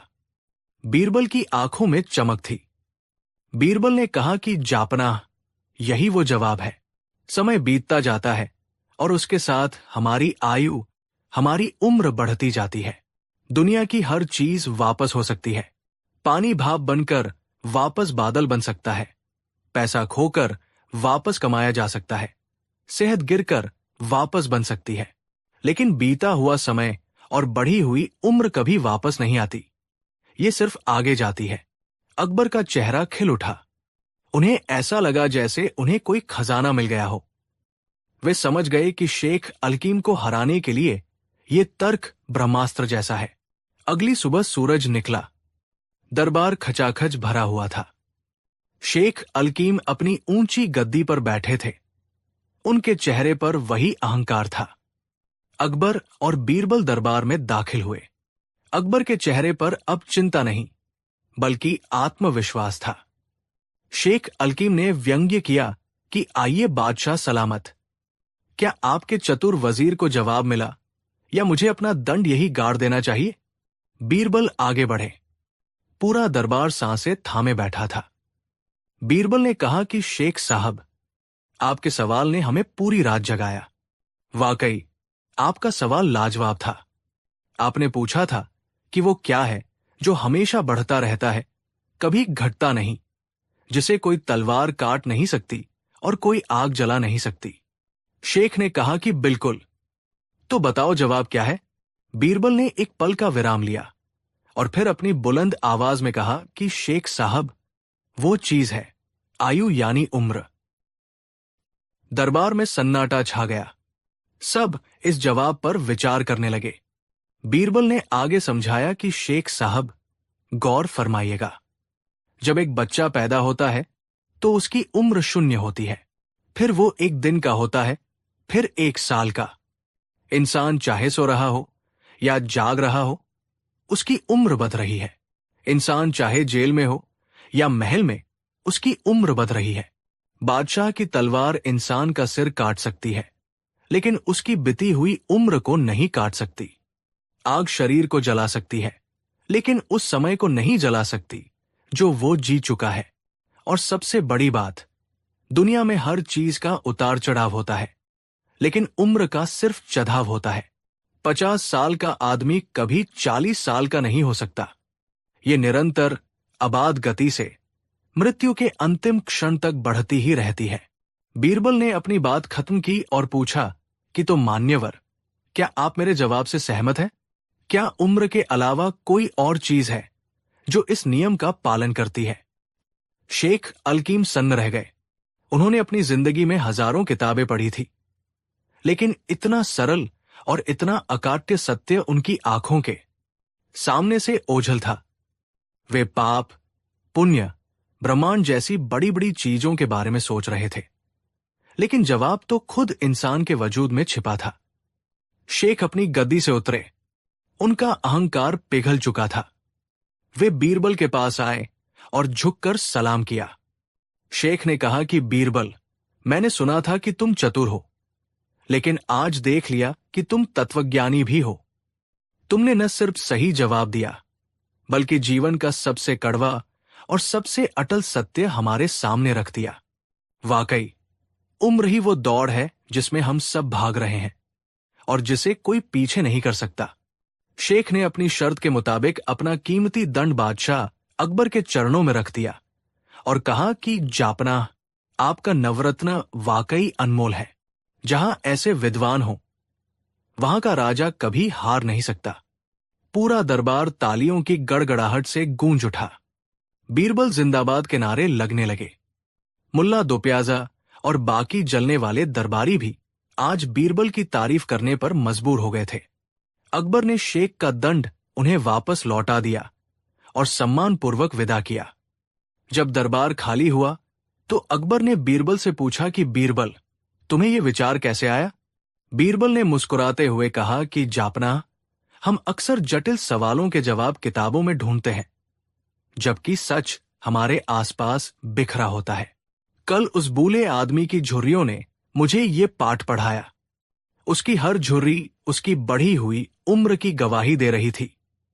दोस्तों, ये कहानी सिर्फ बीरबल की जीत की कहानी नहीं है। ये हम सब के लिए एक चेतावनी है। हम अक्सर अपनी जिंदगी को हल्के में लेते हैं। हम सोचते हैं कि हमारे पास बहुत वक्त है। हम कहते हैं कि अरे, ये काम तो कल कर लेंगे, माफी कल मांग लेंगे, परिवार के साथ कल बैठ लेंगे। लेकिन ये कहानी हमें याद दिलाती है कि एक चीज है जो वापस नहीं मिल सकती, और वो है हमारा समय, हमारी उम्र। ये चीज जो हमेशा बढ़ रही है, ये असल में हमें हमारी मौत की तरफ नहीं, बल्कि हमारे जीवन के अंत की तरफ ले जा रही है। हर बीतता हुआ सेकंड आपकी बची हुई जिंदगी से कम हो रहा है। इस कहानी से हमें 3 बड़ी सीख मिलती है। पहली, ये कि समय का सम्मान करें। चूंकि उम्र हमेशा बदल रही है और समय हाथ से फिसल रहा है, इसलिए अपने समय को फालतू के झगड़ों, नफरत और आलस में बर्बाद न करें। जो करना है आज करें। दूसरी सीख यह है कि सरलता में ही सत्य है। बड़े से बड़े सवाल का जवाब अक्सर बहुत सरल होता है। बीरबल ने कोई जादुई मंत्र नहीं पढ़ा, बस जीवन को गौर से देखा। अपनी समस्याओं को उलझाना बंद करें और सरल समाधान ढूंढें। और तीसरी सीख है निरंतरता। जैसे उम्र बिना रुके बढ़ती है, वैसे ही हमें भी अपने लक्ष्य की तरफ बिना रुके बढ़ना चाहिए। चाहे परिस्थिति कैसी भी हो, रुकना नहीं है, चलते रहना है। कहानी 5। आगरा से कुछ दूर एक छोटा सा गांव था, जहां मोहन नाम का एक किसान रहता था। मोहन की दुनिया उसकी छोटी सी झोपड़ी और सूखे खेतों तक ही सीमित थी। उस साल गांव में भयंकर सूखा पड़ा था। आसमान से आग बरस रही थी और धरती मां की कोख बंजर हो चुकी थी। नदी नाले सूख गए थे, जानवर प्यासे मर रहे थे और इंसानों के घरों में अनाज का एक दाना भी नहीं बचा था। मोहन की हालत सबसे ज्यादा खराब थी। उसकी पत्नी बीमार थी और उसके 2 छोटे बच्चे भूख से बिलखते रहते थे। मोहन दिन रात मेहनत करता, लेकिन सूखी धरती से कुछ भी उगाने में नाकाम था।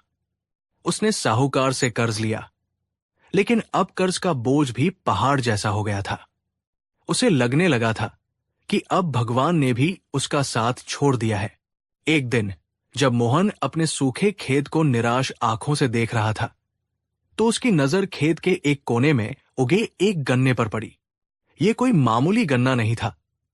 सूखे के बावजूद यह गन्ना इतना मोटा और लंबा था कि मोहन ने अपनी पूरी जिंदगी में ऐसा गन्ना नहीं देखा था। यह लगभग 10 फुट लंबा और किसी इंसान की बाह जितना मोटा था। ऐसा लग रहा था जैसे कुदरत ने अपना सारा रस इसी एक गन्ने में निचोड़ दिया हो। मोहन की आंखों में उम्मीद की एक किरण जागी। उसने सोचा, यह कोई साधारण गन्ना नहीं है, यह दैवीय चमत्कार है। अगर मैं ये गन्ना बादशाह अकबर को तोहफे में दूं, तो वे जरूर खुश होंगे। बादशाह कला और अनोखी चीजों के कद्रदान हैं। हो सकता है कि वे मुझे इतना इनाम दे दे कि मेरी सारी मुश्किलें दूर हो जाएं। यही सोचकर मोहन ने उस गन्ने को बड़ी सावधानी से काटा। उसने उसे अपने कंधे पर उठाया। वो इतना भारी था कि मोहन का शरीर कांप रहा था, लेकिन उसके दिल में अपने परिवार को बचाने का जुनून था। उसने अपनी पत्नी से कहा, मैं आगरा जा रहा हूं, बादशाह को यह गन्ना भेंट करूंगा। देखना, हमारे दिन जरूर फिरेंगे। पत्नी की आंखों में आंसू थे, लेकिन उसने अपने पति को हिम्मत दी। मोहन भूखे पेट, फटे कपड़ों में, नंगे पांव आगरा के लंबे और कठिन सफर पर निकल पड़ा। उसके कंधे पर सिर्फ एक गन्ना नहीं था, बल्कि उसके पूरे परिवार की उम्मीदों का बोझ था। कई दिनों तक पैदल चलने के बाद मोहन आखिरकार आगरा के शाही किले के दरवाजे पर पहुंचा। किले की ऊंची ऊंची दीवारें, सोने का काम और पहरेदारों की शान देखकर उसकी आंखें चौंधिया गई। उसे एक पल के लिए डर लगा कि क्या मुझ जैसे फटेहाल इंसान को अंदर जाने भी दिया जाएगा। वो हिम्मत करके मुख्य द्वार की ओर बढ़ा। दरवाजे पर 2 हटे-कटे पहरेदार भाले लेकर खड़े थे। उनके चेहरे पर क्रूरता और घमंड साफ झलक रहा था। एक का नाम शेर सिंह था और दूसरे का जोरावर। जैसे ही मोहन ने अंदर जाने की कोशिश की, शेर सिंह ने अपना भाला अड़ाकर उसे रोक दिया। ऐ गवार, कहाँ घुसा चला रहा है? ये कोई धर्मशाला नहीं, शहंशाह हिंद का महल है। मोहन ने डरते डरते कहा, हुजूर, मैं एक गरीब किसान हूं। मैं बादशाह सलामत के लिए एक नायाब तोहफा लाया हूं। मैं उनसे मिलना चाहता हूं। जोरावर ने मोहन के कंधे पर रखे गन्ने को देखकर मजाक उड़ाया। हा, तोहफा? ये सूखा हुआ डंडा? बादशाह क्या इसका दातुन करेंगे? चल भाग यहां से। बादशाह के पास तेरे जैसे भिखारियों के लिए वक्त नहीं है। मोहन गिड़गिड़ाने लगा। नहीं हुजूर, ये मामूली गन्ना नहीं है, ये बहुत मीठा और रसीला है। बादशाह इसे देखकर जरूर खुश होंगे। कृपया मुझे एक बार अंदर जाने दीजिए, मेरे बच्चे भूखे हैं। पहरेदारों ने एक दूसरे को देखा। उनकी आंखों में लालच की चमक आ गई। वे समझ गए कि अगर ये तोहफा वाकई खास हुआ तो इस किसान को बड़ा इनाम मिलेगा। शेर सिंह ने अपनी आवाज धीमी करते हुए कहा, देख भाई किसान, हम तुझे अंदर तो जाने देंगे, लेकिन हमारी एक शर्त है। मोहन ने उम्मीद से पूछा, क्या शर्त है हुजूर? जोरावर ने अपनी मोटी मूंछों पर ताव देते हुए कहा, शर्त यह है कि बादशाह तुझे जो भी इनाम देंगे उसका आधा हिस्सा हमें देना होगा। अगर तू ये शर्त मानता है तो दरवाजा तेरे लिए खुला है, वरना यहीं से दफा हो जा। मोहन सन्न रह गया। ये तो सरासर अन्याय था। मेहनत उसकी, तोहफा उसका, और इनाम में आधा हिस्सा इन लालची पहरेदारों का। उसने मना करने की सोची, लेकिन फिर उसे अपने भूखे बच्चों का चेहरा याद आ गया। अगर वो वापस चला गया तो वे सब भूख से मर जाएंगे। आधा ही सही, कुछ तो मिलेगा। मोहन ने भारी मन से कहा, ठीक है हुजूर, मुझे आपकी शर्त मंजूर है। शेर सिंह ने कहा, याद रखना, अगर तूने चालाकी करने की कोशिश की तो हम तुझे झूठे इल्जाम में फंसाकर जेल में सड़वा देंगे। मोहन ने सिर झुका लिया। पहरेदारों ने उसे अंदर जाने दिया। मोहन का दिल भारी था। उसे लग रहा था जैसे उसकी ईमानदारी को इन दो भेड़ियों ने नोच लिया हो। अंदर पहुंचकर मोहन दीवानाम में पहुंचा। बादशाह अकबर अपने भव्य सिंहासन पर बैठे थे। उनके नवरत्न उनके आसपास थे। दरबार की शानो शौकत देखकर मोहन की आंखें खुली की खुली रह गई। जब उसकी बारी आई तो वो कांपते हुए आगे बढ़ा और बादशाह को झुककर सलाम किया। अकबर ने उसकी दयनीय हालत और उसके कंधे पर रखे विशाल गन्ने को देखा। अकबर ने पूछा, कौन हो तुम और ये क्या है? मोहन ने हिम्मत जुटाकर कहा, जापना, मैं एक गरीब किसान हूं। इस साल सूखे ने सब कुछ तबाह कर दिया, लेकिन मेरे खेत में कुदरत के करिश्मे से ये एक गन्ना उगा।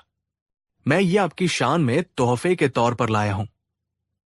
अकबर ने अपने सेवकों को गन्ना लाने का आदेश दिया। जब सेवकों ने उस गन्ने को उठाया तो वे भी उसके वजन और आकार को देखकर हैरान रह गए। अकबर ने गन्ने का एक टुकड़ा चखने का आदेश दिया। जैसे ही रस की एक बूंद अकबर की जुबान पर पड़ी, उनकी आंखें आश्चर्य से बड़ी हो गई। अकबर ने कहा, सुभान अल्लाह, ऐसा मीठा और स्वादिष्ट रस हमने आज तक नहीं पिया। किसान, तुम वाकई एक नायाब तोहफा लाए हो। हम तुमसे बहुत खुश हुए। मोहन का चेहरा खिल उठा। उसे लगा कि उसकी मेहनत सफल हो गई। अकबर ने कहा, मांगो, तुम इनाम में क्या चाहते हो? सोने की मोहरें, जमीन, जो भी मांगोगे तुम्हें मिलेगा। पूरा दरबार मोहन की तरफ देख रहा था। सबको लग रहा था कि वो ढेर सारा सोना मांगेगा। मोहन ने एक गहरी सांस ली। उसे पहरेदारों के साथ हुआ अपना वादा याद आया। उसके दिमाग में एक बिजली सी कौंधी। उसने सोचा, अगर मैंने सोना मांगा तो आधा ये शैतान ले जाएंगे। मुझे कुछ ऐसा मांगना होगा जो सिर्फ मेरा हो और इन लालचियों को भी सबक मिले। मोहन ने हाथ जोड़कर अपनी आवाज में दर्द भरकर कहा, जापना, अगर आप सच में मुझसे खुश हैं और मुझे कुछ देना ही चाहते हैं तो मुझे धन दौलत नहीं चाहिए। मुझे बस एक छोटा सा इनाम दे दीजिए। अकबर ने पूछा, क्या? मोहन ने अपनी आंखें बंद की और कांपती हुई आवाज में कहा, मुझे इनाम में 100 कोड़े मारे जाएं। ये सुनते ही पूरे दरबार में सन्नाटा छा गया, जैसे किसी ने सबके कानों में पिघला हुआ सीसा डाल दिया हो। मंत्री, दरबारी सब एक दूसरे का मुंह देखने लगे। बीरबल, जो अब तक शांत थे, उनकी भी भौहें तंग गई। बादशाह अकबर का चेहरा गुस्से से लाल हो गया। वे अपने सिंहासन से खड़े हो गए और गरजते हुए बोले, ये क्या बेहुदगी है? क्या तू पागल हो गया है? हम तुझे इनाम दे रहे हैं और तू सजा मांग रहा है? क्या तू हमारी तौहीन कर रहा है? मोहन बादशाह के पैरों में गिर पड़ा और रोते हुए बोला, नहीं जापना, गुस्ताखी माफ हो। मैं आपकी तौहीन नहीं कर रहा। मेरी बस यही इच्छा है, अगर आप मुझे कुछ देना चाहते हैं तो मुझे 100 कोड़े ही दीजिए, यही मेरा इनाम है। अकबर आगब बुला हो गए। लगता है गरीबी ने इसका दिमाग खराब कर दिया है। जल्लाद को बुलाओ, अगर इसकी यही जिद है तो पूरी की जाए। लगाओ इसे 100 कोड़े। जल्लाद अपना काला चाबुक लेकर आगे बढ़ा। मोहन ने अपनी आंखें बंद कर ली और दर्द सहने के लिए तैयार हो गया। उसे पता था कि वो जो कर रहा है वो बहुत खतरनाक है, लेकिन उसके पास और कोई रास्ता नहीं था। जैसे ही जल्लाद ने अपना कोड़ा हवा में उठाया, बीरबल अपनी जगह से उठे और जोर से बोले, ठहरिए। सबकी नजरें बीरबल पर टिक गई। बीरबल ने अकबर से कहा, जापना, 1 मिनट रुकिए। दाल में कुछ काला है। कोई भी इंसान इनाम में कोड़े नहीं मांगता। या तो ये किसान पागल है, या फिर इस अजीब सी मांग के पीछे कोई बहुत गहरा राज छिपा है। न्याय ये कहता है कि हमें सजा देने से पहले इसकी वजह जाननी चाहिए। अकबर का गुस्सा थोड़ा शांत हुआ। उन्होंने कहा, ठीक है बीरबल, तुम ही पूछो इससे। अगर कोई वाजिब वजह न हुई तो इसे 200 कोड़े पड़ेंगे। बीरबल मोहन के पास गए। उन्होंने उसे प्यार से उठाया और उसके कंधे पर हाथ रखकर कहा, डरो मत किसान, मैं तुम्हारा दोस्त हूं। मुझे सच सच बताओ, तुमने ये अजीब इनाम क्यों मांगा? क्या किसी ने तुम्हें धमकाया है? क्या कोई मजबूरी है? बीरबल की आंखों में सहानुभूति देखकर मोहन की हिम्मत बंधी। उसकी आंखों से झरझर आंसू बहने लगे। उसने रोते हुए सारी कहानी कह सुनाई। उसने बताया कि कैसे महल के 2 पहरेदारों, शेर सिंह और जोरावर ने उसे रोका और इनाम में से आधा हिस्सा मांगा। मोहन ने कहा, हुजूर, मैंने सोचा कि अगर मैं सोने की मोहरें मांगता तो 50 मोहरें वे ले जाते। मेरी मेहनत पर वे डाका डालते। इसलिए मैंने 100 कोड़े मांगे, ताकि मेरे इनाम का आधा हिस्सा यानी 50 कोड़े मेरे उन साझेदारों को भी मिल सके। मैंने तो सिर्फ अपना वादा निभाया है। ये सुनते ही पूरे दरबार में सनसनी फैल गई। बादशाह अकबर की आंखें शर्म और गुस्से से भर गई। उन्हें यकीन नहीं हुआ कि उनके अपने महल के दरवाजे पर ऐसा भ्रष्टाचार चल रहा है। अकबर ने दहाड़ लगाई, कहा है वो 2 हरामखोर, फौरन उन्हें दरबार में घसीट कर लाओ। सिपाही दौड़े और कुछ ही पलों में शेर सिंह और जोरावर को दरबार में पेश किया गया। वे दोनों अब तक बाहर खड़े होकर अपनी जीत का जश्न मना रहे थे। उन्हें लगा था कि किसान ने डर के मारे कुछ नहीं मांगा और वे बच गए, लेकिन दरबार का माहौल देखकर उनके पैरों तले जमीन खिसक गई। अकबर ने उनसे पूछा, क्या ये किसान सच बोल रहा है? क्या तुमने इससे इनाम का आधा हिस्सा मांगा था? दोनों पहरेदार कांपने लगे और झूठ बोलने लगे। नहीं जापना, ये किसान झूठ बोल रहा है। हम तो आपके वफादार सेवक हैं। तभी बीरबल ने कहा, जापना, अगर ये इतने ही वफादार हैं तो इन्हें अपने साथी की मदद करने में भी खुशी होगी। इस किसान ने 100 कोड़ों का इनाम मांगा है और इसका वादा है कि ये अपना इनाम अपने साथियों के साथ बांटेगा। तो न्याय यही कहता है कि वादे को पूरा किया जाए। बीरबल ने अपना फैसला सुनाया, जो इतिहास में अमर हो गया।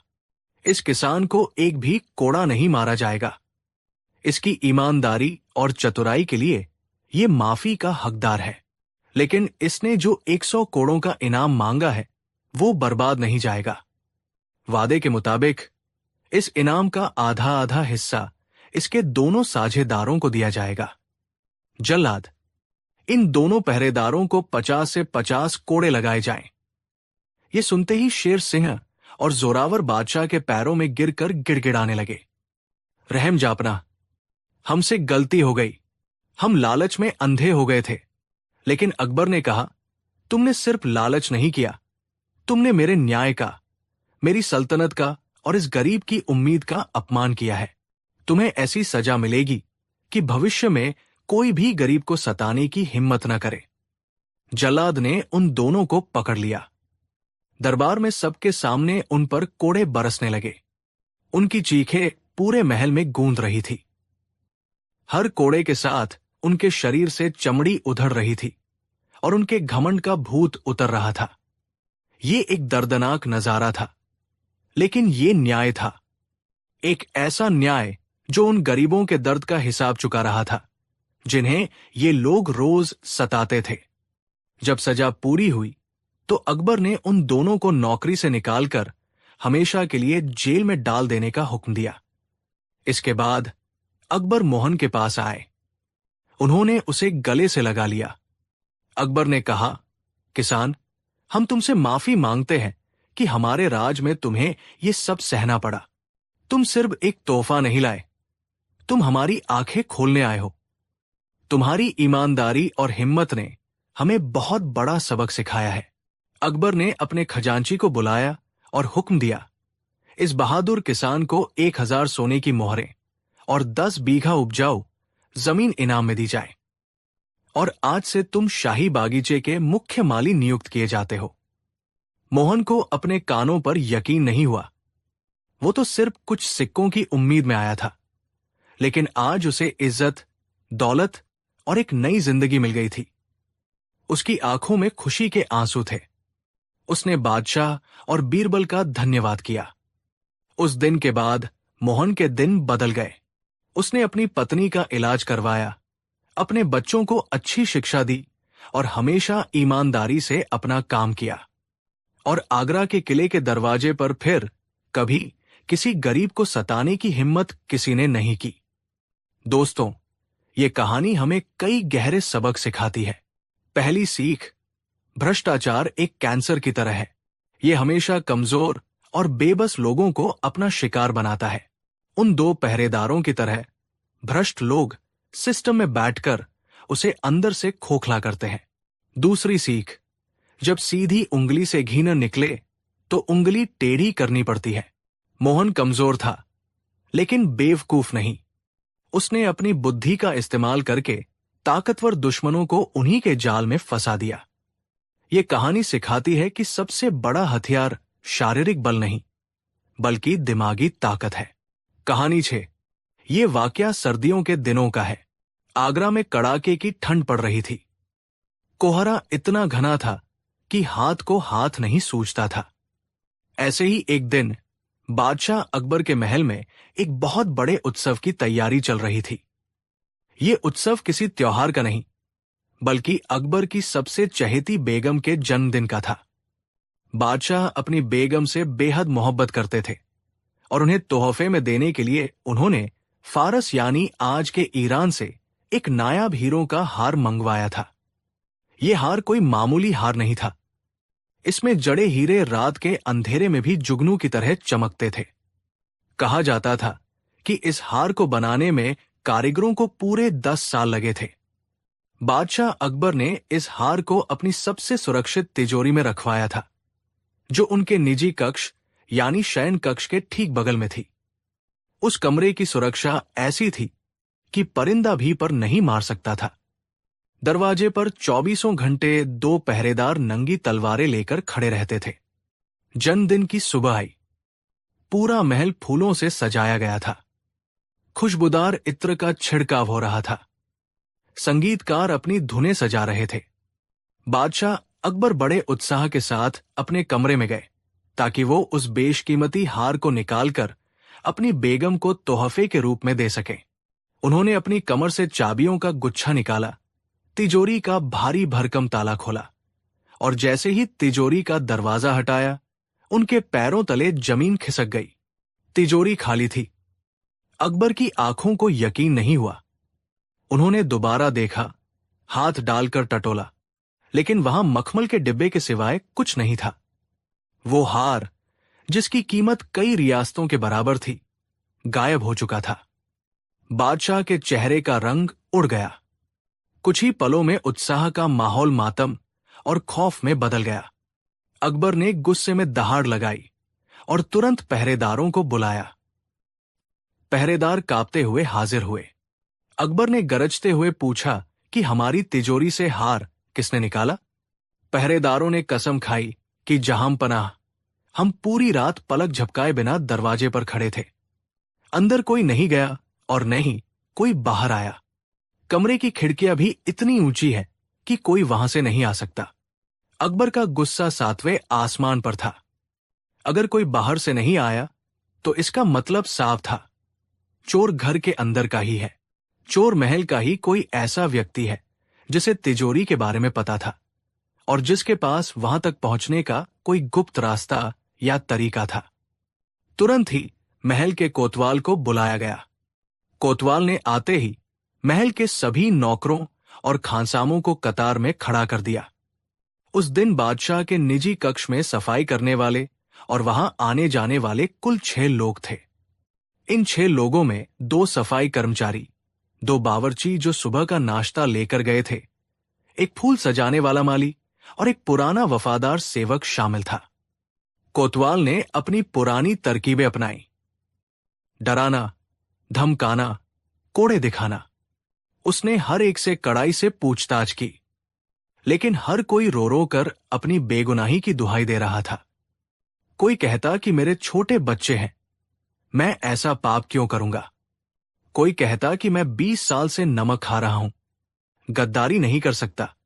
समस्या ये थी कि कोई सबूत नहीं था। न तो किसी के पास हार मिला और न ही किसी ने किसी को चोरी करते देखा। बादशाह अकबर का सिर दर्द से फटने लगा। एक तरफ बेशकीमती हार का गम और दूसरी तरफ ये डर कि महल के अंदर एक गद्दार मौजूद है। अगर आज हार चोरी हुआ है तो कल बादशाह की जान को भी खतरा हो सकता है। जब सारी कोशिशें नाकाम हो गई, जब कोतवाल के पसीने छूट गए, तब अकबर को उस शख्स की याद आई जो अंधेरे में रोशनी की किरण ढूंढ सकता था। उन्होंने हुक्म दिया कि फौरन बीरबल को दरबार में हाजिर किया जाए। बीरबल उस वक्त अपने घर पर आराम कर रहे थे, लेकिन शाही फरमान मिलते ही वो तुरंत महल पहुंचे। वहां का माहौल तनावपूर्ण था। अकबर ने निराश होकर बीरबल को पूरी घटना बताई और कहा कि बीरबल, ये हार की कीमत का सवाल नहीं है, ये हमारी सुरक्षा और विश्वास का सवाल है। चोर इन 6 लोगों में से ही कोई एक है, लेकिन हम बेगुनाह को सजा नहीं देना चाहते और गुनहगार को छोड़ना नहीं चाहते। अब तुम ही कोई रास्ता निकालो। बीरबल ने बड़े गौर से उन 6 संदिग्धों यानी उन नौकरों को देखा। वे सब डरे हुए थे, कांप रहे थे और उनकी आंखों में आंसू थे। बीरबल जानते थे कि जब इंसान डरता है तो उसका दिमाग काम करना बंद कर देता है, लेकिन एक चोर का डर एक आम इंसान के डर से अलग होता है। एक बेगुनाह को सजा का डर होता है, लेकिन एक मुजरिम को पकड़े जाने का डर होता है। बीरबल को बस इसी डर के फर्क को पहचानना था। बीरबल ने अकबर से कहा कि जहां पनाह, ये मामला सीधा नहीं है। चोर बेहद शातिर है, उसने कोई सुराग नहीं छोड़ा है। ऐसे चोर को पकड़ने के लिए हमें साधारण तरीके नहीं, बल्कि जादुई तरीकों का इस्तेमाल करना होगा। जादुई तरीके? ये सुनकर दरबार में सन्नाटा छा गया। कोतवाल ने हैरान होकर पूछा कि क्या आप जादू टोना करेंगे? बीरबल ने रहस्यमयी मुस्कान के साथ कहा कि हां, मेरे पास एक प्राचीन मंत्र है जो मैंने एक हिमालय के साधु से सीखा था। वो मंत्र गर्म राख का मंत्र है। ये राख सच और झूठ की पहचान कर सकती है। बीरबल ने सिपाहियों को आदेश दिया कि महल के बागीचे में एक तंबू यानी एक टेंट लगाया जाए। शर्त यह थी कि तंबू के अंदर बिल्कुल अंधेरा होना चाहिए, इतना अंधेरा कि वहां कुछ भी दिखाई न दे, और तंबू के बीचों बीच एक मेज रखी जाए। इसके बाद बीरबल ने एक पुराना पीतल का बड़ा पतीला मंगवाया। उन्होंने सबके सामने उस पतीले में कुछ अजीब सी जड़ी बूटियां डाली और कुछ मंत्र बुदबुदाने का नाटक किया। फिर उन्होंने कहा कि अब मैं इस पतीले में वो जादुई पवित्र राख डाल रहा हूं जिसे मैंने सालों की तपस्या से हासिल किया है। याद रहे, ये कोई साधारण राख नहीं है, ये सच की राख है। बीरबल ने उस पतीले को तंबू के अंदर रखवा दिया। अब उन्होंने उन 6 संदिग्ध नौकरों को बुलाया। बीरबल की आवाज में अब एक गंभीरता थी। उन्होंने उन 6 लोगों से कहा कि देखो, तुम सब कहते हो कि तुम निर्दोष हो। बादशाह भी नहीं चाहते कि किसी बेगुनाह को सजा मिले, इसलिए फैसला अब ये जादुई पतीला करेगा। बीरबल ने नियम समझाया कि तुम 6 लोग एक एक करके उस अंधेरे तंबू के अंदर जाओगे। तंबू के बीच में वो जादुई पतीला रखा है। तुम्हें उस पतीले के पास जाना है, उसके अंदर अपना दाया हाथ डालना है, उसकी राख को छूना है और दिल से कहना है कि मैंने चोरी नहीं की। उसके बाद तुम्हें बाहर आ जाना है। सब लोग एक दूसरे का मुंह देखने लगे। ये कैसा इम्तिहान था? फिर बीरबल ने अपनी चाल चली। उन्होंने अपनी आवाज को भारी करते हुए चेतावनी दी कि लेकिन सावधान, इस पतीले में जो राख है वो जादुई गर्म राख है। जो इंसान सच्चा है, जिसने चोरी नहीं की है, उसके लिए ये राख ठंडी रहेगी जैसे हिमालय की बर्फ। लेकिन जिसने चोरी की है, जिसके मन में पाप है, जैसे ही वो इस राख को छुएगा उसका हाथ जल जाएगा।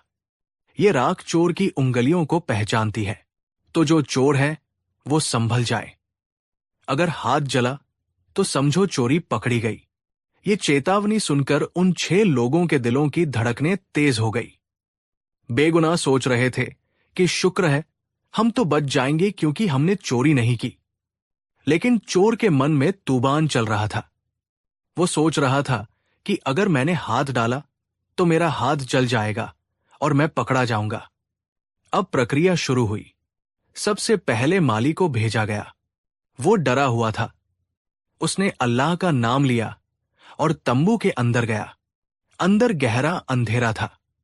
उसने टटोलते हुए पतीला ढूंढा।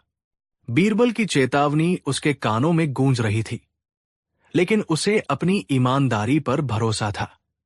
उसने सोचा कि जब मैंने चोरी की नहीं तो मेरा हाथ क्यों जलेगा। उसने निडर होकर पतीले में हाथ डाला, राख को छुआ और बाहर आ गया। उसके बाद दूसरा नौकर गया, फिर तीसरा। हर कोई अंदर जाता, कुछ पल रुकता और फिर बाहर आता। बाहर खड़े कोतवाल और बाकी सिपाही उनकी हथेलियां देखने की कोशिश कर रहे थे, लेकिन बीरबल ने सबको मुट्ठी बंद रखने का आदेश दिया था। अब बारी आई उस असली चोर की, जो उन 6 लोगों में शामिल था। उसका नाम मान लेते हैं रहीम था। रहीम बहुत शातिर था। उसने ही मौका पाकर तिजोरी साफ की थी। अब रहीम तंबू के बाहर खड़ा था और पसीने से तरबतर हो रहा था। उसके दिमाग में बीरबल की बात हथौड़े की तरह बज रही थी। चोर का हाथ जल जाएगा। रहीम ने सोचा कि यह बीरबल बहुत चालाक है। हो सकता है इसने सच में कोई तेजाब या जादू किया हो। अगर मैंने अंदर हाथ डाला और मेरा हाथ जल गया तो मैं तो रंगे हाथों पकड़ा जाऊंगा। सबके सामने मेरी बेइज्जती होगी और बादशाह मुझे मौत की सजा देंगे। मुझे कुछ सोचना होगा। रहीम तंबू के अंदर गया। अंधेरे में उसे पतीला दिखाई नहीं दे रहा था, लेकिन उसे पता था कि वो वहां है। वो पतीले के पास पहुंचा। उसका हाथ कांप रहा था। वो अपना हाथ पतीले की ओर ले गया, लेकिन ऐन वक्त पर रुक गया। उसके शातिर दिमाग ने एक योजना बनाई। उसने सोचा कि बीरबल ने कहा है कि चोर का हाथ जल जाएगा, तो सबसे अच्छा तरीका यह है कि मैं राख को छू ही नहीं। अंधेरा इतना ज्यादा है कि कोई मुझे देख तो रहा नहीं है। मैं बस नाटक करता हूं। मैं अपना हाथ पतीले के अंदर ले जाता हूं, लेकिन राख को बिना छुए वापस निकाल लेता हूं। बाहर जाकर मैं कह दूंगा कि मैंने राख छुई थी और मेरा हाथ नहीं जला। चूंकि मेरा हाथ जला नहीं होगा तो सब मान लेंगे कि मैं बेगुनाह हूं। रहीम अपनी इस चालाकी पर बहुत खुश हुआ। उसने हवा में हाथ हिलाया, राख को बिल्कुल नहीं छुआ और बड़े आत्मविश्वास के साथ तंबू से बाहर आ गया। उसे लगा कि उसने बीरबल को मात दे दी है। थोड़ी देर में सभी 6 लोग अपनी प्रक्रिया पूरी करके बाहर आ गए। अब वे सब एक कतार में खड़े थे। बीरबल उनके सामने टहल रहे थे। बादशाह अकबर भी वहां आ गए और बेसब्री से पूछने लगे कि बीरबल, क्या हुआ? क्या चोर पकड़ा गया? किसी का हाथ जला क्या? बीरबल ने मुस्कुराते हुए कहा कि नहीं जहां पना, किसी का हाथ नहीं जला। यह सुनकर चोर रहीम के दिल को सुकून मिला। उसने सोचा, चलो जान बची। बीरबल का जादू फेल हो गया। लेकिन तभी बीरबल ने अपना अगला आदेश दिया। उन्होंने कहा कि आप सभी 6 लोग अपने दोनों हाथ आगे करें और अपनी हथेलियां खोलकर बादशाह सलामत को दिखाएं। सबने अपने हाथ आगे किए और अपनी मुट्ठियां खोली। बादशाह अकबर, कोतवाल और दरबारी एक एक करके सबके हाथ देखने लगे। पहले नौकर की हथेली काली थी, दूसरे नौकर की हथेली भी काली थी, तीसरे, चौथे और 5वें नौकर की हथेलियां भी काली कालिक से सनी हुई थी। ऐसा लग रहा था जैसे उन्होंने कोयले को छू लिया हो। लेकिन जब वे छठे व्यक्ति यानी रहीम के पास पहुंचे तो नजारा अलग था। रहीम की हथेली बिल्कुल साफ थी, उस पर एक दाग भी नहीं था। उसका हाथ वैसा ही था जैसा अंदर जाने से पहले था। रहीम ने गर्व से अपनी साफ हथेली दिखाई और सोचा कि देखो, मेरा हाथ नहीं जला, इसका मतलब मैं निर्दोष हूं। वो मन ही मन अपनी जीत का जश्न मना रहा था। उसे लगा कि बाकी बेवकूफों के हाथ शायद जल गए हैं या काले हो गए हैं, लेकिन मैं बच गया। तभी बीरबल ने रहीम का हाथ कलाई से पकड़ लिया और उसे ऊपर उठाया। बीरबल की आंखों में अब वो चमक थी जो किसी शिकारी की आंखों में शिकार को जाल में फंसा देखकर आती है। बीरबल जोर से बोले कि जहां पनाह, यही है वो चोर। सिपाहियों, इसे गिरफ्तार कर लो। रहीम हक्का बक्का रह गया। वो चिल्लाने लगा कि नहीं हुजूर, ये अन्याय है। आप देख सकते हैं मेरा हाथ साफ है, मेरा हाथ जला नहीं है, बाकी सबके हाथ काले हैं। इसका मतलब वो दोषी है, मैं तो पाक साफ हूं। अकबर भी थोड़े उलझन में थे। उन्होंने पूछा कि बीरबल, ये तुम क्या कह रहे हो? इसकी हथेली तो साफ है, जबकि बाकियों की हथेलियां काली है, तो ये चोर कैसे हुआ? और तुमने तो कहा था कि चोर का हाथ जल जाएगा। बीरबल ने हंसते हुए सारी पहेली सुलझाई। बीरबल ने कहा कि महाराज, मैंने आपसे झूठ बोला था। उस पतीले में कोई जादुई गर्म राख नहीं थी, नहीं कोई ऐसा मंत्र है जो सिर्फ छूने से हाथ जला दे। मैंने तो उस पतीले में साधारण राख और ढेर सारी कालिक, सुट भर दी थी। मैंने पतीले के अंदरूनी हिस्से पर भी कालिक पोत दी थी। अब सुनिए मनोविज्ञान का खेल। मैंने कहा था कि जो निर्दोष है उसे कुछ नहीं होगा, तो जो लोग सच में निर्दोष थे उन्हें अपने सच पर भरोसा था। उन्हें मेरी बात पर यकीन था कि राख उन्हें नुकसान नहीं पहुंचाएगी, इसलिए उन्होंने निडर होकर पतीले में हाथ डाला और राख को छुआ। राख को छूने की वजह से उनके हाथ काले हो गए। ये काला रंग उनकी मासूमियत और ईमानदारी का सबूत है। लेकिन ये आदमी, बीरबल ने रहीम की तरफ इशारा किया, इसके मन में चोर था। इसे पता था कि इसने चोरी की है। जब मैंने कहा कि चोर का हाथ जल जाएगा तो ये डर गया। इसे लगा कि अगर इसने राख को छुआ तो सच में इसका हाथ जल जाएगा और ये पकड़ा जाएगा। इसलिए इसने अंधेरे का फायदा उठाया और राख को छुआ ही नहीं। इसने सिर्फ छूने का नाटक किया। राख को न छूने की वजह से इसका हाथ काला नहीं हुआ, बिल्कुल साफ रह गया। और यही साफ हाथ इसके काले कारनामों का सबूत है। बीरबल की यह बात सुनकर रहीम के पैरों तले जमीन खिसक गई। उसकी होशियारी ही उसकी बर्बादी का कारण बन गई थी। वो समझ गया कि वो बीरबल के मानसिक जाल में फंस चुका है। उसने भागने की कोशिश की, लेकिन शाही सिपाहियों ने उसे दबोच लिया। थोड़ी ही सख्ती बरतने पर रहीम टूट गया और उसने अपना जुर्म कबूल कर लिया।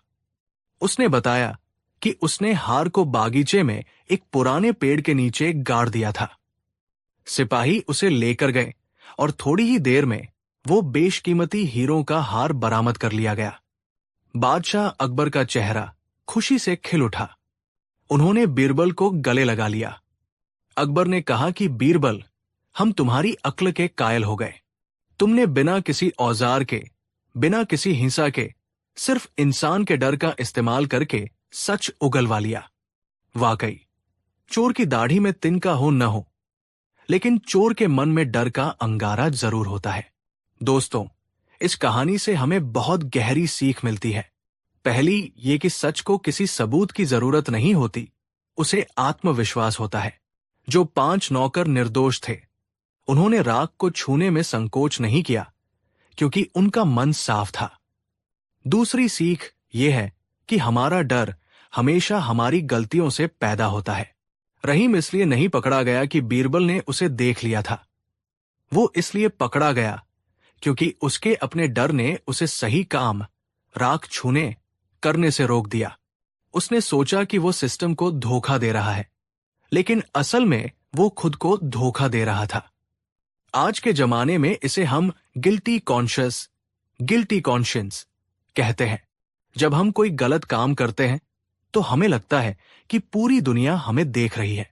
हम सामान्य व्यवहार करना छोड़ देते हैं और वही असामान्य व्यवहार हमें फंसा देता है। बीरबल की ये गर्म राख की कहानी हमें बताती है कि बुद्धि और मनोविज्ञान ताकत और हथियारों से कहीं ज्यादा शक्तिशाली होते हैं। बीरबल ने उस दिन साबित कर दिया कि समस्या चाहे कितनी भी जटिल क्यों न हो, अगर ठंडे दिमाग से सोचा जाए तो उसका हल राख के ढेर में भी मिल सकता है। दोस्तों, ये थी वो शानदार दास्तान कि कैसे बीरबल ने एक झूठ बोलकर सबसे बड़ा सच बाहर निकाला। आपको बीरबल का ये तरीका कैसा लगा? क्या आज के जमाने में भी ऐसे तरीके काम आ सकते हैं?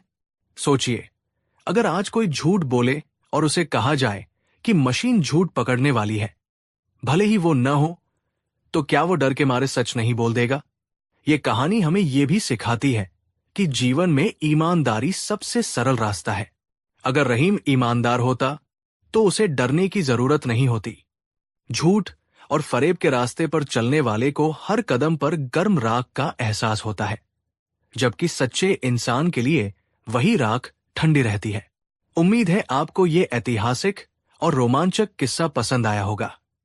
बीरबल की बुद्धिमानी की ऐसी ही हजारों कहानियां इतिहास के पन्नों में दर्ज है, जो हमें आज भी जीवन जीने का सही तरीका सिखाती है। इस वीडियो को अपने दोस्तों के साथ साझा करें और उन्हें भी बीरबल की इस जादुई दुनिया की सैर कराएं। मिलते हैं एक और नई कहानी, एक और नई पहेली और बीरबल के एक और नए कारनामे के साथ। तब तक के लिए अपना ख्याल रखें और हमेशा सच की राह पर चलें, क्योंकि सच की राह पर चलने वालों के हाथ कभी काले नहीं पड़ते और न ही कभी जलते हैं। धन्यवाद।